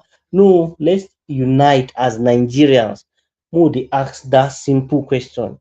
You say you wan do this, how you go do am? When will you do it? Is it in 1 month? Is it in 1 year? Is it in 2 years? Is it 4 years? Ask people that question. Anybody wey tell you anything wey him go do, be that stubborn person, still dey ask am, get that patience, and still no gree. More all of us unite and no gree on top this matter. Insist on being governed, not entertained. Forget about all the entertainment. You I go watch football. Like the other time, say happy hour moment in a state, you declare happy hour when you have a lot of issues to handle in a state. Forget about entertainment. Ask real questions. Even as people they tell you, they will come play music. Somebody will be there cracking jokes. Somebody will be there saying rhetorics. Just be there performing like a stand-up artist. Refusing to ask questions. Forget about the English. Forget about the entertainment. Forget about the rhetorics. Ask genuine question. If the person no answer your question, insist. Tell am how you go do am. He didn't do any all this magu English. Speak Oyibo for you. No, I no understand. Explain in my clear terms how you go take do this thing. Insist. No gree deviate. Anybody wey wan do corner magu jump, skip or run away from your question, bring am back to that question. Still ask am that question. Na so it's up. Since the media no go do am, you do am as a citizen. Still do am. Stay focused on what matters together. So all of us, all of una, gather yourself. Even if they bring things and insecurity, yes, how will you focus the insecurity? And this person they insult our tribe. Forget about main control they insult that tribe. When they insult our religion, forget about that insult to our religion. What really matters is good governance. That's what you are asking. All of una join head together and ask this question. No be say you go ask say, and this person, only one person. No, together. Forget about your ethnicity. Forget about your religion. Good governance is for everybody. Collect where people they collect now for this country. No be you know they discriminate. Price of rice na for everybody, price of petrol na for everybody, electricity na for everybody. You no dey say dis one na Yoruba man house na dey go collect say na 50 naira, dis one na Hausa man na 100 naira, dis one na Igbo na 150. Forget na so the same thing dey collect for everybody. If you wan enter car dey no dey ask you which tribe you be, no, na everybody. So if the system, if dey come kill people, dey kidnap, na everybody dey collect. So all of us, this is a collective action that all of us must do. Let's forget about our tribe, let's forget about our religion, let's forget about our region, let's forget about ourselves and think about the country. Nigeria first, and good governance. All of us will have children. This is something that all of us should think. We have our children yet unborn, some are born, growing up. So what will you leave for them? The things you do today is what will affect them tomorrow. So 2027 should be different. It should not be like 2015 that everybody jumped to the Buhari wagon, wah, wah, wah, wah, wah. At the end of the day, we see where it ends us to. And then 2023, that 2019 it returns. 2023 it happens. So let's make 2027 a different. Let it be issue based politicking, not just rhetorics. It should be issue based. It's not something that all of us will just be jumping on. Somewhere by a town hall meeting is different from Balabulu. It's not like that. We are not talking about all this. We are talking about real issues. What it will be your foreign policy, what will be your economic decisions, what will be your solutions to unemployment, what will be your solutions to electricity, what will be your solutions to insecurity, how will you fix the education, how will you restructure the system to a system that will work for everybody, how will you ensure that the law of the country is the law that will serve everybody. Nobody is above the law, nobody is under the law. The law will judge everybody equally. How will you show efficient use of resources? How will you open doors to accountability? How will you be different from the people that are intimidating those who ask them questions? How will you be different from those who make sure they hold power like a heredity system? How will you be different from those that operate like tyrants? How will you make sure that the system did not operate as a feudal system? It will operate as a system where everybody will be collectively and responsibly treated, not a master and a servant. How will you make sure that the system will not operate as a fascist system that is operating currently? So all these are questions that we must post on each and every candidate. Your economic policy, your foreign policy, your educational policy, everything has to be intact. Forget about all the entertainment they will throw at you. This one will go to church and make some statement, and then this one will be in the mosque and make some statement, and they will be thinking that no, this person, forget about them. All of them are the same. They sit at the same table and dine together. So you are the one that go to the same market.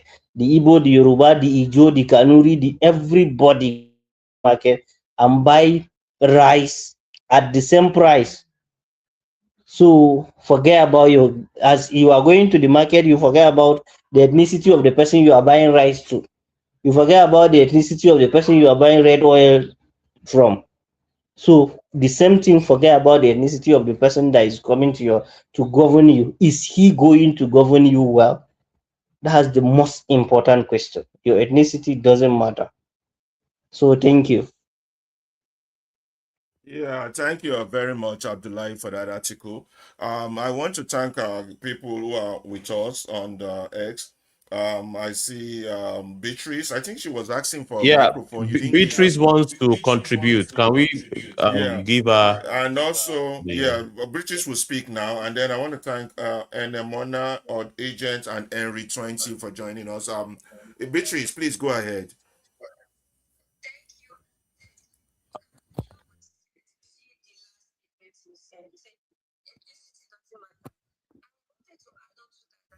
Ibokun, can you please give her the microphone so she can speak? Yeah, I'm coming. For Beatrice.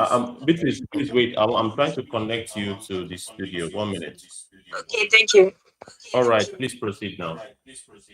Yeah, I was saying that the last speaker, I loved what he said, especially the last statement about your ethnicity doesn't matter. But not only does your ethnicity not matter, but also your doesn't matter. And also, most especially, your family ties shouldn't prompt you to justify and promote BS. You know, especially on that the video topic. Yeah. I'm seeing a lot of sentiment on my TL that he's doing it for his uncle. At the end of the day, all of you guys are trying to take a higher moral ground and you're being hypocrites.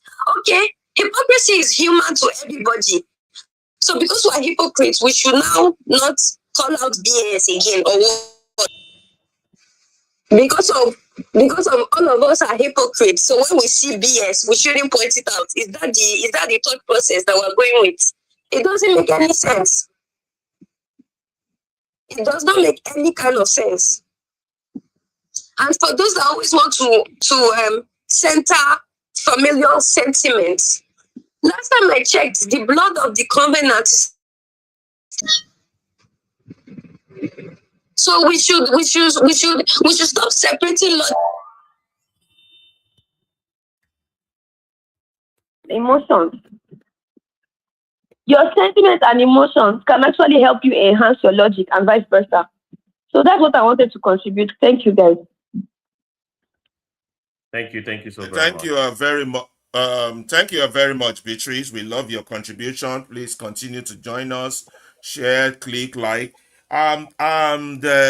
Also, just to reiterate for those that came in late, the key point about this issue of distraction is that when you see people talking things that are not relevant to the progress of your country, of yourself and your children, don't join them. Refuse to be part of their audience. Don't share what they are saying. Don't debate them. Don't amplify ignorance. Ignore them. All these people who wants to talk about bigotry, tribe, ethnicity, religion. Stop adding to their crowd. When you go on next now, you see all the big numbers. Find out what they are talking about. Tribe, hatred, bigotry, ethnicity. Don't say because they have large numbers. You now go and start joining them. You have to learn how to refuse to be their audience. So, and don't share, don't debate them, don't amplify their position. Ask what story is being pushed out, confirm stories. These are very important suggestions.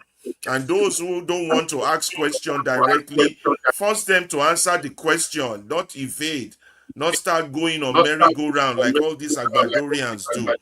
Anyway, the next thing we want to show you is this little gadget. I believe that technology is here to stay, and technology should help us change our country. Now, these days, now on Temu, on what's the other website, Temu or any of these cheap sites, they will sell glasses that record. You need to start buying things like that. They will sell you something as small as this, small video recorder. Look at it. Buy things like that for less than $1 or $2 on all those websites. Wear it. Go anywhere to any of your ministry. Be recording. They won't even know you have it on. Send it to social media or send it to us here at the Movement Radio. We'll play it just like this woman did on this page that we are about to share you, as this police officer accosted her and attempting to collect bribe from her and her children. She played her civic duty role on how to make our country better by just recording. And then because she was recording, they couldn't do anything to her. Come and collect it from him now. Come and collect it from him. IG just saw we can right láti record. Who said that? IG. Who's IG? Oh yeah, yeah, lọ station yín ká lọ sọ. Oh yeah now, let's go to your station ká lọ sort it out. Me because sọ pé ká má record yẹn, you now tell me. IG just saw we pé a lè record.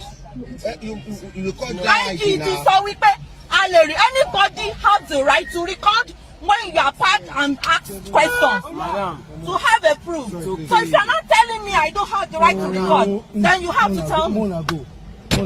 Go. Oh, me record, only come and record. Let me have the papers and driving license.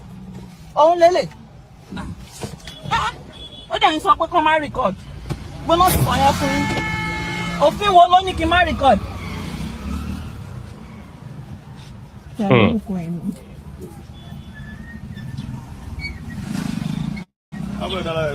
Where are you coming out? Yes, I asked him to do it. You asked him to do it. Yes, it is there. How about that? You have another exam. It's there. Cut it. Ṣé bí police secondary school lẹ lọ? Kò yé mi, ṣé mi lọ police school ni?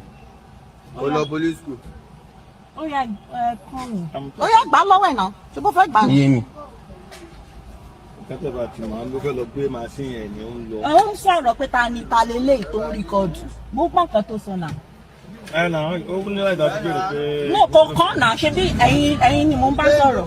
You are their superior officer. It's part of us. No, he doesn't have the right to interfere in what is not court. Check with him. Ẹ káwọn kan tó wà ń bù sí. Oh yeah.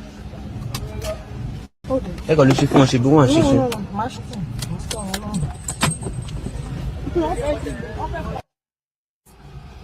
Oh yeah, what? Come and collect it from him now. Come and collect it from him. IG ti sọ wípé a ní right láti record. Who said that? IG. Who's IG? Ó yá já lọ station yín ká lọ sọ. Imagine that even the police officer is still acting despite the directive from his IG. Imagine. IG ti sọ wípé a lè record. You record IG ti sọ wípé That's the only way we can repair our country. Everybody, there are glasses now that have camera. People should start buying those things. You go to the civil service, you go to ministry, they're not filling your form. Just record secretly, send it to social media. These little things will start to change the country. Cameras like this, not more than $1, $2. Buy them on Temu. Wear it anywhere you go with any government official. Put them in the light, because for as long as there is darkness, there would always be crime and corruption, and your country cannot get better unless you, as a citizen, play your own role to improve the country. If you are walking through airport, somebody is asking you for bribe, you don't even need to discuss anything with them. Just record. Send it to social media. If YouTube don't take it, we will take it here at the Movement Radio. We'll play it for the people to see their shame. That's how you fix a country. If you go vote, take your small camera, record. If they see it with your phone, get smaller gadget like this. Start doing your own espionage activity to make your country better, so you can hand over a better country to your children.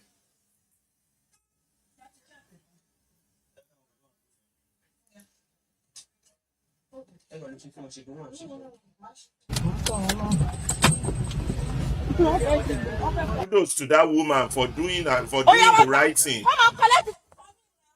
You know, a lot of Nigerians need to start playing their own role in fixing the country. You know, everything is not just shouting government. The question is, what are you doing as a person? And we have another video here we want to share with you. If anybody asks for a microphone, please let them speak, particularly on this video of recording civil servant, police. If anybody wants to speak about it, let me turn off this dancing. This particular one. Okay, this particular footage.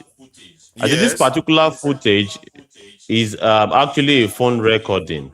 And well, the IG had already given this, the Inspector General of Police have given the go-ahead for Nigerians to record when they are searched, or any police activities that they find suspicious. They've got the right to record. Well, it is also very much a good strategy for us to have body cam, as you have said.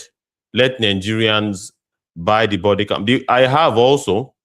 But what I find interesting, number one, is that the price. All right, it is $1 or $2 in US. The one I buy from Jumia, our own local online store, I bought it for 34,500 naira. That is Oh my way God. above. That's way above $20. I have the receipt for anybody that wants to verify. All right, I still took it out today in when I went for the program in Ogun State. All right. Well, not me to interrupt you. Tell me if you have Yeah. people abroad, we can be buying this thing cheap. They come and sell it in Nigeria for $1, $2. They make profit. Everybody should have things like this on. Glasses on. Record. Go to ministry. Then you want your form to be signed. They no one sign up. Record them. Put it on. So this is how the only way we can fix the country. If everybody takes action. If we're Yes. just complaining and talking, and if we don't do something, the country go just they spoil they go like that. They won't take money from that woman if because they see camera. All those police back off. That's what they go do Yes. for airport. They don't even have to see it. You just wear it like this. They don't even know you have it on. You just have it with Absolutely. your cloth like this. That's the only way you can fix your country. All this government, we have to start doing something, or else country go just they spoil they go. Everybody go just they do evil to another. No, there's technology now. We can use technology to change things. If anybody want comment, make the comment on that. I saw that more people join us back Yeah. and forth. They're Beatrice, coming in and Beatrice, would out. you like to comment on that? Beatrice? Any comment? Beatrice from X? Okay, I think Make the people laugh small. yes, yes. Some Yeah. Beatrice is talking on X. Let's pass oh, the okay, mic to okay, him. Yeah. sorry. Yeah, you're audible. Okay. Sorry, what did the last speaker say? What did he say last, please? Yeah, it was about a video of a woman that used the video to Okay, this yes. officer. Okay. So yeah, about the experience with Nigerian authorities too, unjustly stigmatizing me or the person I might be with that day, or just unjustly harassing us and just unjustly stopping us, various illegal checkpoints, just trying to basically get bribe from us. And in as much as it's easier than it's easier, you know, it's easy to just say it, but that's why we're saying it, because it's easy to say. So just because something is easy to say, that doesn't mean that we're assuming that it's going to be easy to do. No, obviously not. There's so much that can happen in the moment. Emotions are high, adrenaline is pumping. Some of us are even as scared. It induces a lot of fear, because they intimidate you, and it's done on purpose. Is it that they flash their arms? I mean, what they call it? Is it that they flash their weaponry? All these things in a bit to intimidate you, or they're yelling at you, or if you're a woman, they're being misogynistic towards you. I'll not forget, I don't officer, they were yanking, they were kind of like tugging at me and stuff. That's because I'm fully aware, because I'm a woman. That's why they were doing that. Because of, I'm not sure if they would do that with a certain caliber of a man. Like maybe he's a man and he's driving a certain car, so therefore they will assume that he has a level of money. So they will not do all those things, but they will just first gauge you. They'll gauge you, and then they will see how they want to deal with you accordingly. So what that woman did is something that they don't expect her to do. So yeah, I will encourage us to continue to do the unexpected, and the unexpected really is to resist. Basically, is to resist and is to revolt against oppression, because what they are doing is oppressive. Yes. That's what I have to say about that. Yes, absolutely. What they are doing is oppressive, and the whole idea is to get it on record if you can. All right, get whatever. If you are being approached by the Nigerian police or any. Yes, I am there. I just forgot to unmute my mic on X. So sorry about that. I was saying that the whole idea of what this woman did was she was able to put what happened on record. All right. So whenever you are, and of course, you are very right, the intimidation factor is there. You can see that other police officer saying, "Who asked you to record? Who asked you to record?" She was about to attack the woman. Only when the superior officer came, that that superior officer had to de-escalate the situation. That okay, let me handle, just go. Let me handle the situation. So these rank and file police officers, especially the junior ones, you can imagine the guy saying, which IG asked you to record, as if he's not even aware. He did not even get the memo that the IG, the highest ranking officer, had given that, pronouncement that citizens now have the right to record their activities. All right. So if you are being bullied, the whole idea that we are putting out from the movement radio standpoint, try to have a discrete camera, and it's not very expensive. You can get it on Jumia, can get it on Amazon, can get it on any of your local store. Whenever you are coming. These days, you even have the glasses. You know those. Yes, high glasses. Yes. Yes. So that's just what you perform. There are many ways. Yes.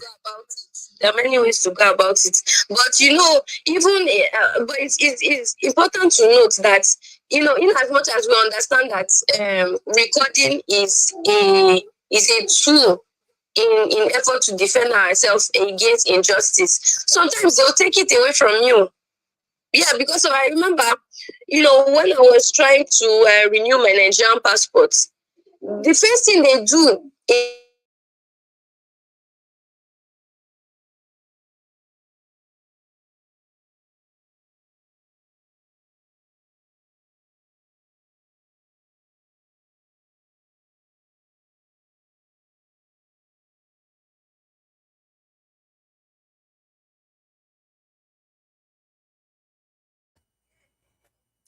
Ibukun, we can't hear her. taking anything away that can permit you to record any kind of evidence.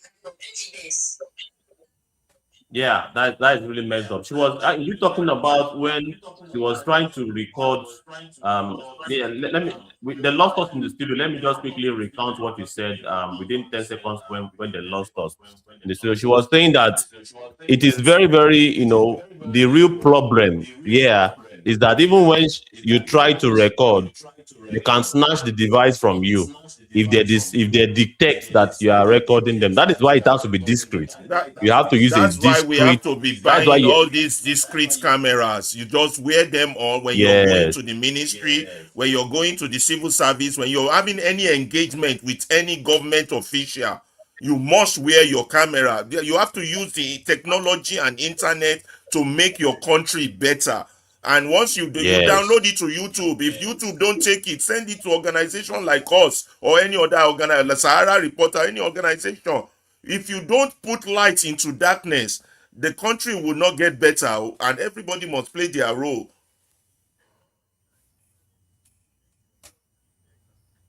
Beatrice was saying that I did not convey our message very well. So let me pass her the mic once again. So please go ahead. What I was saying is, yes, I do agree that we need to how would I say,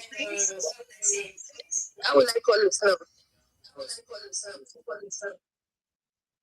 Anyways, yeah, we need to arm ourselves with devices that will permit ourselves to record evidence in a bit to defend ourselves. But also, it's important to note that they too know that at the end of the day, if you have devices that are there to record, whether it's your phone, whether it's metal glasses, whether it's anything discreet, they still go out of their way to disarm you, because they know that it's a tool for you to defend yourself, so they'll disarm you. And I use an example that when I went to the Nigerian embassy in Paris, they will seize your phone, and not will they only seize your phone.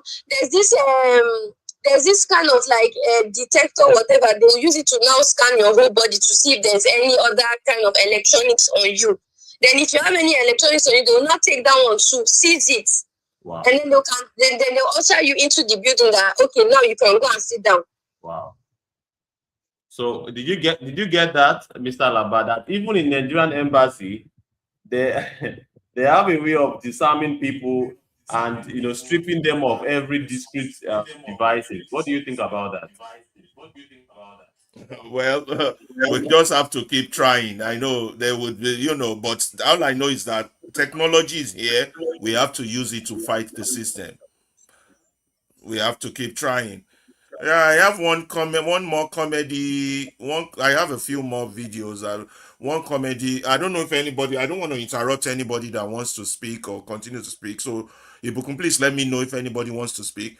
But I have Yeah, one not for now. comedy. Yeah. But I only think it's our Yoruba viewers that will enjoy this. So, but that's very bad. Maybe Bukun will translate. But it makes me laugh. I say, oh, I should share this. So this Pastor Cruz comedy.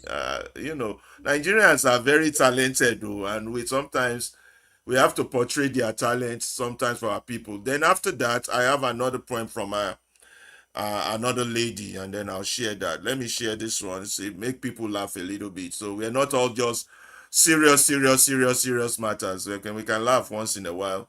Okay, let's hear what this Cruz pastor is saying.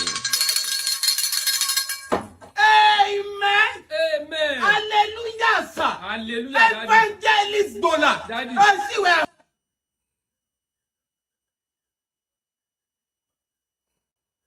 aṣíwájú yẹn. Ó ní kíyèsí. Ó ní kíyèsí sà. Èṣe tí wọ́n fẹ́ ya mọ́ ní sẹ́ni. Èṣe tí ìwọ fẹ́ ya mọ́ ní sẹ́ni. Àfàìmọ̀ ní sẹ́ni. Àfàìmọ̀ ní sẹ́ni sà. Àṣenitọ́ tó bá ní Olúwa ò sọ̀rọ̀. Àṣenitọ́ tó bá ní tàlọ̀. Ó sọ̀rọ̀ rẹ̀ dèkúté. Ó sọ̀rọ̀ rẹ̀ di èkúté. Àjẹnitọ́ tó ń fẹ́ ni. Àjẹnitọ́ tó bá ń fẹ́ ni sà. Bí ìlú ṣe rí yìí. Bí ìlú ṣe rí yìí. Ó ṣe wò mí dùn. Ó tún wọ̀ mí sùsù. Ó ní ìyá ẹni tún Ó ní ìyá onítúkẹ́ alákòóbá sọ̀rọ̀ yẹn. Iṣẹ́ wo lórí lápá mi? Iṣẹ́ wo lórí lápá mi? Níbo ni kí n ti kó? Níbo ni kí n ti kó ẹlẹ́lẹ́yà? Amen. Well, It's crazy. And I thought that was funny as well. Bí ìlú ṣe rí. Then translate for yeah, Abdullahi about the so he can economic hear. realities. Yeah. It's about the comedy skits that highlights the economic difficulties in Nigeria. The skit maker was indeed given a depiction of someone trying to ask him for 2K, really. So, and was like, where am I going to see 2K in this economic situation? Yes, and it tells you the mentality or whenever, and of course, all of us get this kind of messages. All right, I still got a message as at the time that we started this broadcast. And whenever you hear someone tell you Happy Sunday, you know exactly, most likely, what will follow the Happy Sunday in Nigeria. That is from a junior brother or a junior sister or a church member or a church colleague. Is not the Happy Sunday in Nigeria is not just Happy Sunday. It means that please come rescue me. I'm in some financial trouble. And of course, it's within the realms of these 2K, 5K, 10K, all of these things. So and of course, you can see the zeal. Where am I going to see because everybody is managing. And that is the truth. And many times I also display that. If you ask me for 5,000 naira, where am I going to see? Me busy. I am also expecting resources from somewhere, and I'm not getting. So, and I have to just best out that. Where am I going to see 5,000 naira to give you for urgent needs? So that is the economic reality of Nigerians. We are communal people. We share resources around, but when there is scarcity, we can be very emotional, and we can get angry at anyone trying to get resources from us. What do you think about that, Mr. Abdullahi?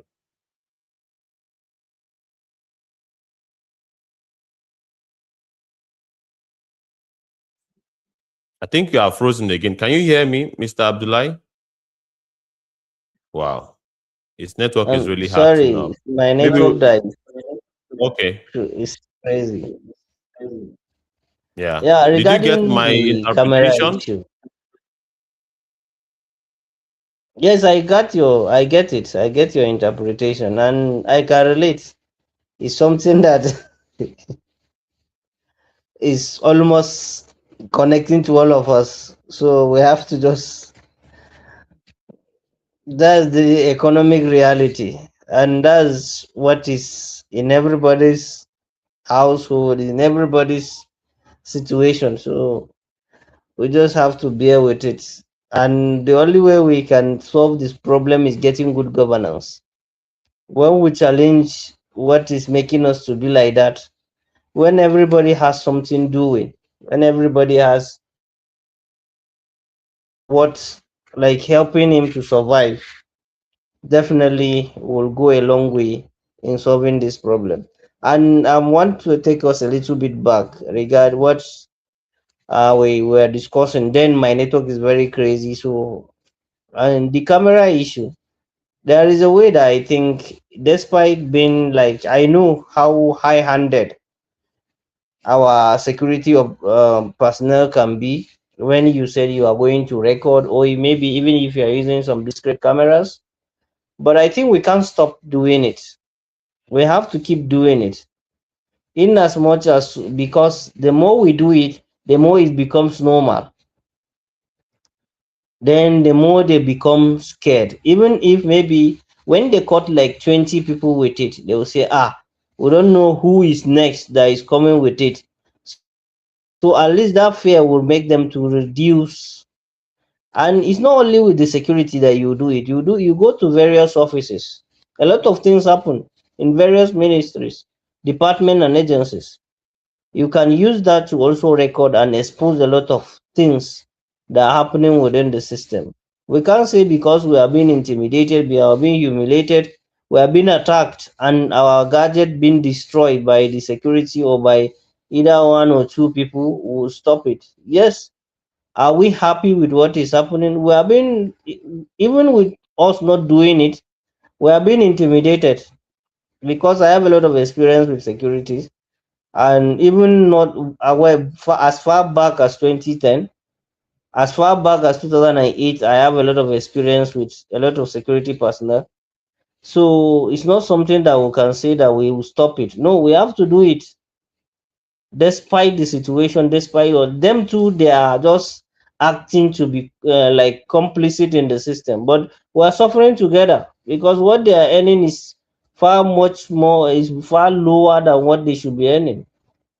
So maybe when we keep doing, at the long run, them too, they will identify with us. They will support us in one way or the other, because some of them even want us to challenge the system, because them, they have been constrained by the yes sir, yes ma duty that is given to them. So we have to also liberate ourselves and liberate them too. So that to me, I don't think we can stop it. Yes, it's very disheartening. You buy your gadget and you see what is happening. So we should find a way, as Mr. Alaba said, technology is there. You can back all your videos directly to your drive. Even if that was destroyed, the content is still there. You can still bring the system, the content down to social media and still expose and say it. At least one or two times, maybe someone somewhere might even replace your gadget. So that's something I think we should just keep pushing on it.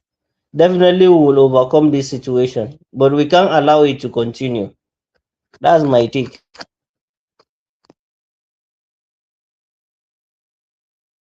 Encourage our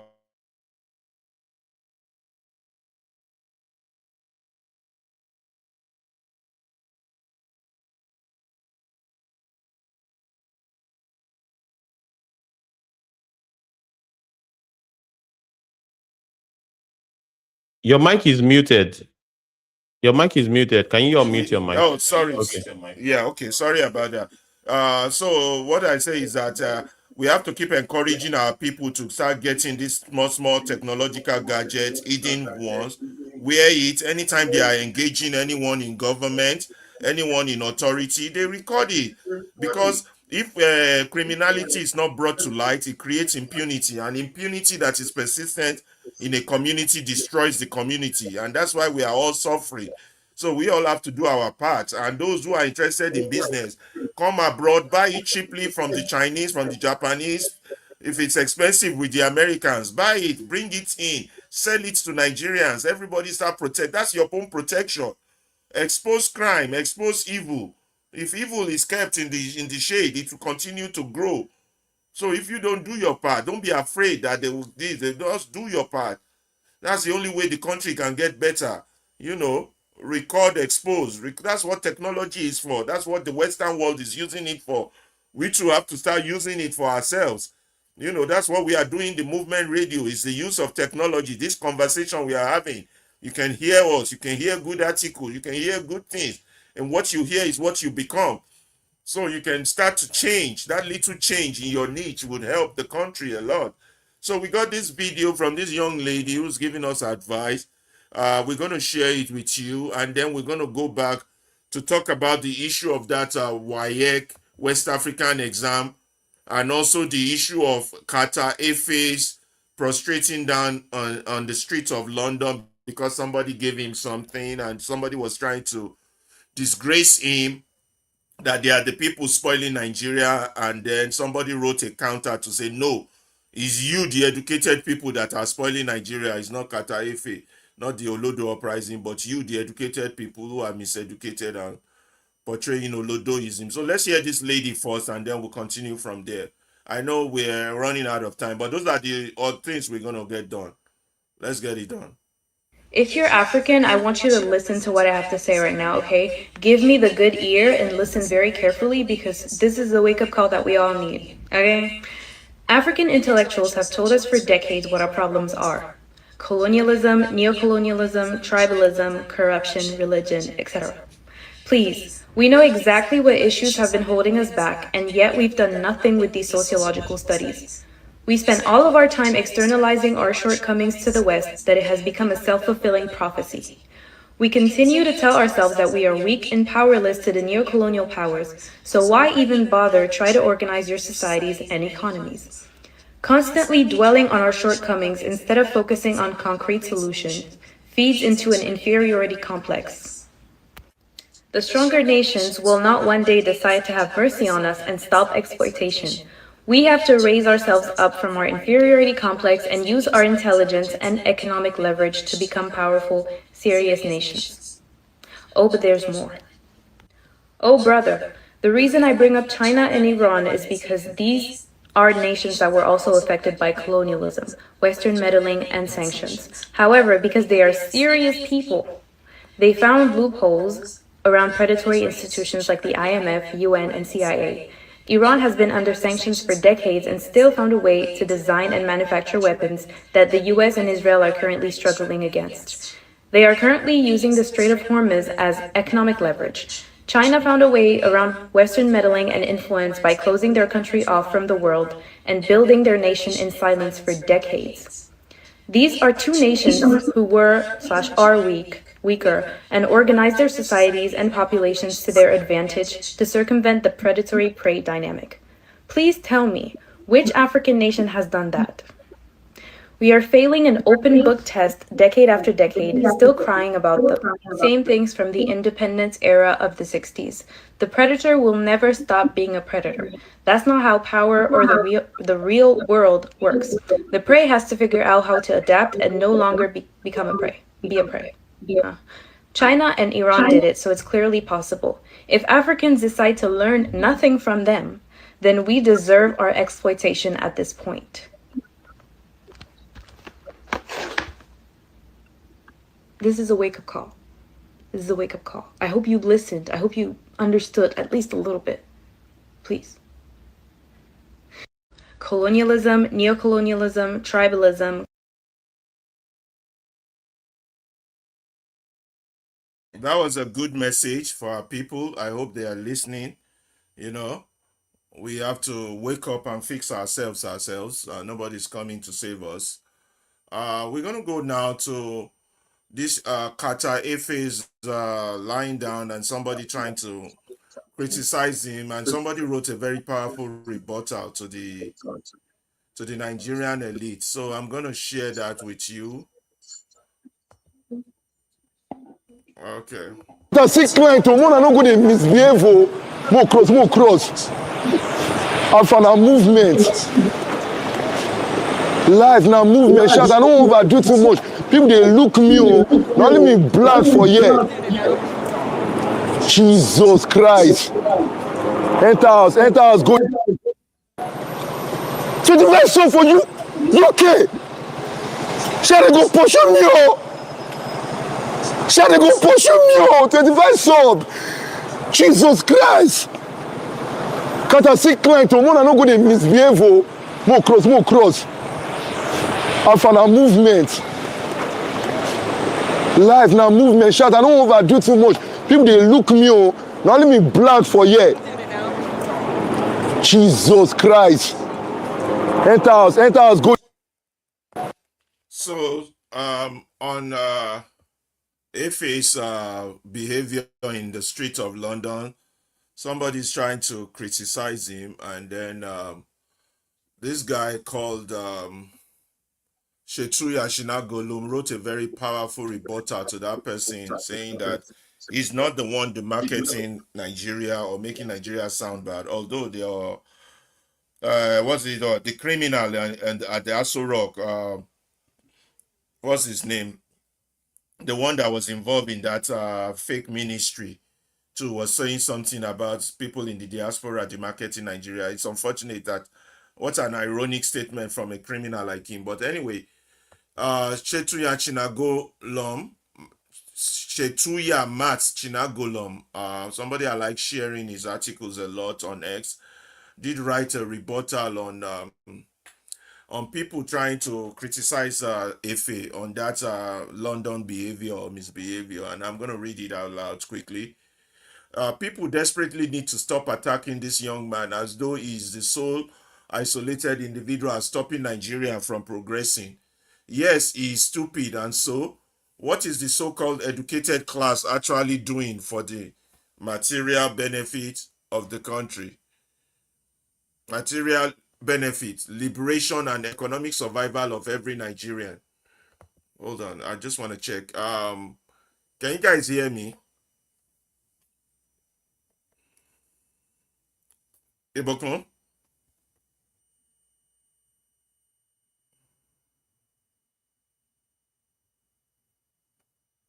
Can you hear me? I just want to be sure I can be heard. Can you hear me? Yes, Eh? my network kicked me out, so I just came back. Yeah. Oh, okay. I just wanted to be sure that my voice is still going through while I Yes, was reading that. I heard you loud and clear. It's from my own end, I believe. Oh, okay. And I believe Okay, because I just. Mr. Abdullahi also is going through the same thing. So yeah. Okay. So a massive percentage of them have simply packed their bags. Now, let me start from here. The sole isolated people desperately need to stop attacking this young man as though he's the sole isolated individual stopping Nigeria from progressing. Yes, the guy is stupid, and so what is the so-called educated class actually doing for the material benefit, liberation, and economic survival of everyday Nigerians? A massive percentage of them have simply packed their bags, liquidated their assets, and fled the country. These are the very professionals who, by virtue of their advanced university education, specialized skill, and social privilege, should be on the front lines challenging oppressive legislative bills, drafting revolutionary manifestos, filing public interest lawsuits. I move this closer. I'm stretching my neck.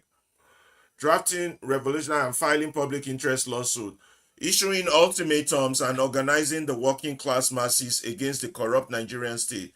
Instead, they have completely abandoned the battlefield, chosen individual comfort, and left the country to rot. Among the few remaining intellectuals who stayed behind, one parasitic group sits comfortably on a dysfunctional university campuses, proudly parading themselves as senior lecturers, department heads, and professors, while spending their daily energy tormenting, extorting, sexually harassing, and intellectually suffocating their own students. The other compromised group of intellectuals work inside government ministries, state agencies, and public parastatals, operating as the single biggest, most spineless cowards on the planet. They possess zero moral compass, no ideological backbone, and zero loyalty to the sovereign nation. Their loyalty lies strictly and shamelessly with whichever corrupt political godfather, the ruling party or cabal or foreign donor is currently funding their bloated allowance, approving their procurement kickbacks, and guaranteeing their next appointment. Then we have the so-called learned journalists and grant-chasing civil society activists, who are by far the most shameless actors in the entire ecosystem. These people will happily spread their legs and sell their editorial independence to whichever Western embassy, foreign intelligence agency, or international NGO can afford to wire them dollar grants. They will aggressively spearhead, publish, and amplify any imperialist propaganda, economic austerity policy, or divisive narrative, even when it stands directly against the raw survival and economic interests of their own people. We as Nigerians urgently have to stop looking for easy individuals to scapegoat, cast away our comfortable excuses, and finally come to terms with the bitter, brutal truth. We have all failed, surrendered, and collapsed woefully as a collective society. I really like that response to those the Nigerian elite who are, you know, the ones actually destroying the country in all form and spheres in what they do. Well, while we covered that, we go to our last issue, bottom line for the day, which is this issue of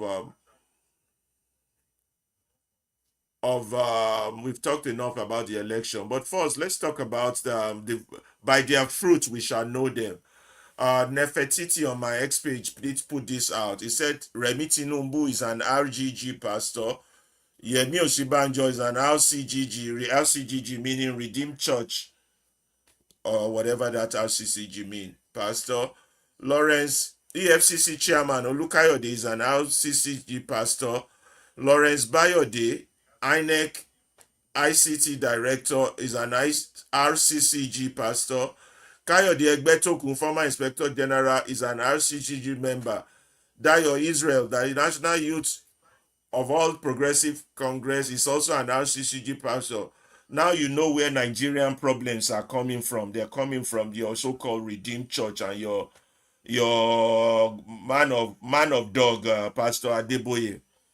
I just like that from Nefertiti. I know maybe Buku and Abdullah might want to comment, but let me quickly do the last one that we have for today, which is regarding this WAEC issue. And this is from Alex Onya. I have now received further disturbing reports from multiple schools, teachers, parents, and students about what happened during the 2026 WAEC examination. WAEC stands for West African Exam Council. In some examination centers, papers were reportedly insufficient. I received reports of as many as 4 students sharing one. 4 students sharing one question paper. Think about that. Students prepare for 4 years for an examination that could determine university admission and scholarship, and in many cases the direction of their lives, only to enter the examination hall without enough question paper. There are also serious reports concerning the security of examination materials, including allegations that some papers or answer materials circulated before the appropriate examination period. This allegation must be independently investigated, not internally explained away. Even basic examination materials raise questions. Students have reported that calculators and other materials they expected from WAEC to provide were unavailable in some centers. We need a forensic independent investigation for the entire 26 examination process, from question paper production to distribution to examination security.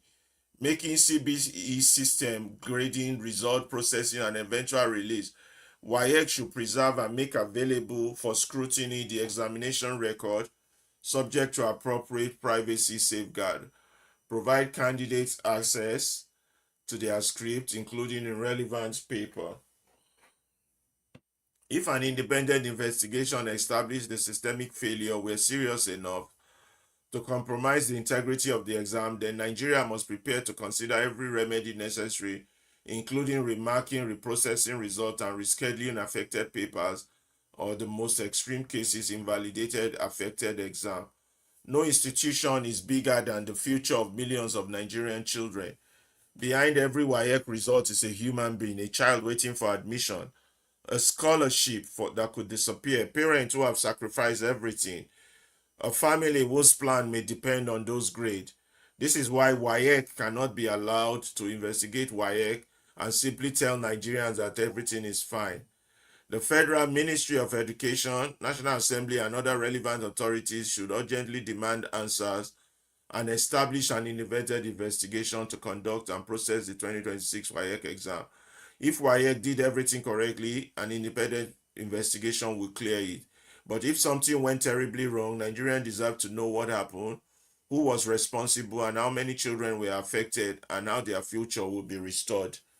This is no longer merely an examination issue. It is a question of institutional integrity, accountability, and justice for Nigerian children. We cannot gamble with the destiny of the entire generation. So that's regarding this WAEC issue. I don't know if you guys have anything to say about that. And what was This the is other quite stuff that I talked unfortunate about? It is unfortunate. It is really terrible. It just shows you how sick that nation is. You know, because it's telling with you this that is almost everything now is the lack of integrity is almost the system is rotting at the speed of light. Because if it the is whole wire terrible. papers will not be enough, calculators will disappear, then someone have to be responsible. Yeah, someone But is responsible. Yeah, and someone everybody, is almost everybody responsible. is keeping quiet. The Nigerian Association of Private School Proprietors quiet. TUC, Nigerian Teachers Union, keeping Teachers quiet, union keeping quiet, academic quiet, unions keeping quiet. Come keeping on, quiet. what is wrong with the what Then is wrong with the the elites of NANS, that the country? Nigerian Student Association, keeping quiet. All the or NG, all the associations that should be what holding all the people responsible are quiet. Then it means they are complicit. It is terrible, and Nigerian intellectuals want to start blaming Shatta Ife for walking down the street of London, while they're not looking at their own internal failures and their failures. This is a failure of Mm, intellectualism. This is real failure. definitely, because this is because as a result of the action of those people who make this possible, so many people's future is being jeopardized This is terrible. because someone Horrible is to say waiting the for this. least. At the end of the day, maybe he will see a result concocted by someone. Yeah. And at the end of the day, he will not be able to move to the next stage. And then someone will be blaming him that he's not educated and he's not sound enough to score or get his WAEC result well, so he won't even go to the next stage of education. Man, the country is rotting, man. We just got to keep speaking about this. We got to keep educating. I think we lost Ibukun. It must have a serious technical Yes, problem, and I see the, that the the network X is page crazy also. at this side. Yeah, I see that the X page also disappeared. Also, That's how it is. The network will just kick you out. It will go down completely. So you have to struggle. I have to be switching networks from MTN Airtel, MTN Airtel. that's another state failure. Anyway, that's all we have for today. Abdullahi, do you have any other thing? I doubt if Ibukun will be able to rejoin us. I just want to thank all the people that have joined us from Facebook, from YouTube, from Twitch, from Instagram, and from X. We thank you all. We thank Beatrice for contributing discussion. I thank everybody. I am tired now. I don't think I can go on. Yes, So, it's at least two and a Abdullahi, half, microphone. How many hours we've been on now? It's almost two and a 3 hours, I half hours. think. 2.5 hours. We tried. So, Abdullahi, I guess you have to be the one to say the goodbye for Ibukun if he can get back on before we leave. And then Yes. we will Okay. see again on Tuesday while we'll repeat some of these shows.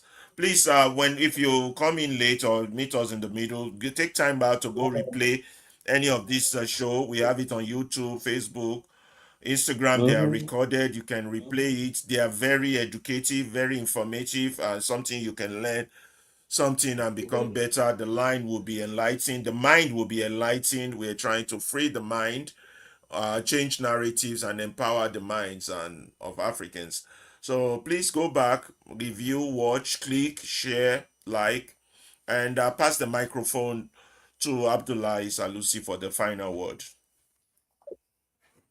Okay, thank you, everybody. On behalf of myself and my brother from Lagos, which the network has been unfair to all of us, but we'll keep striving, we'll keep doing, regardless of the situation, the network failure. We'll keep pushing. This is Movement Radio and the voice of liberation. So we'll keep doing our best. We thank you, each and every one of you, across all the social media platforms, X, Facebook, YouTube, Instagram, TikTok, Twitch. Please and please share, subscribe, and always invite anybody you can invite. The aim of Movement Radio is to liberate the mind because the mind has been completely captured by the colonial education and we are being in bondage. So for us to be free, we have to make sure that we what liberate our mind. So you can, if you are just joining us, you can replay our previous episodes. They are all across all the social media platforms, be it on Facebook, on X, on YouTube. You see all the content. The content is different from the conventional media content. So thank you. We see you on Tuesday, same time, 5 p.m. Nigerian time, and we'll have another super good show. So thank you. Back to Movement Radio Chicago. Yeah, that's Abdullahi Salusi reporting from Abuja. I'm Alaba Ferreira from Chicago. Thank you very much for joining us. We'll see you soon on Tuesday. God bless.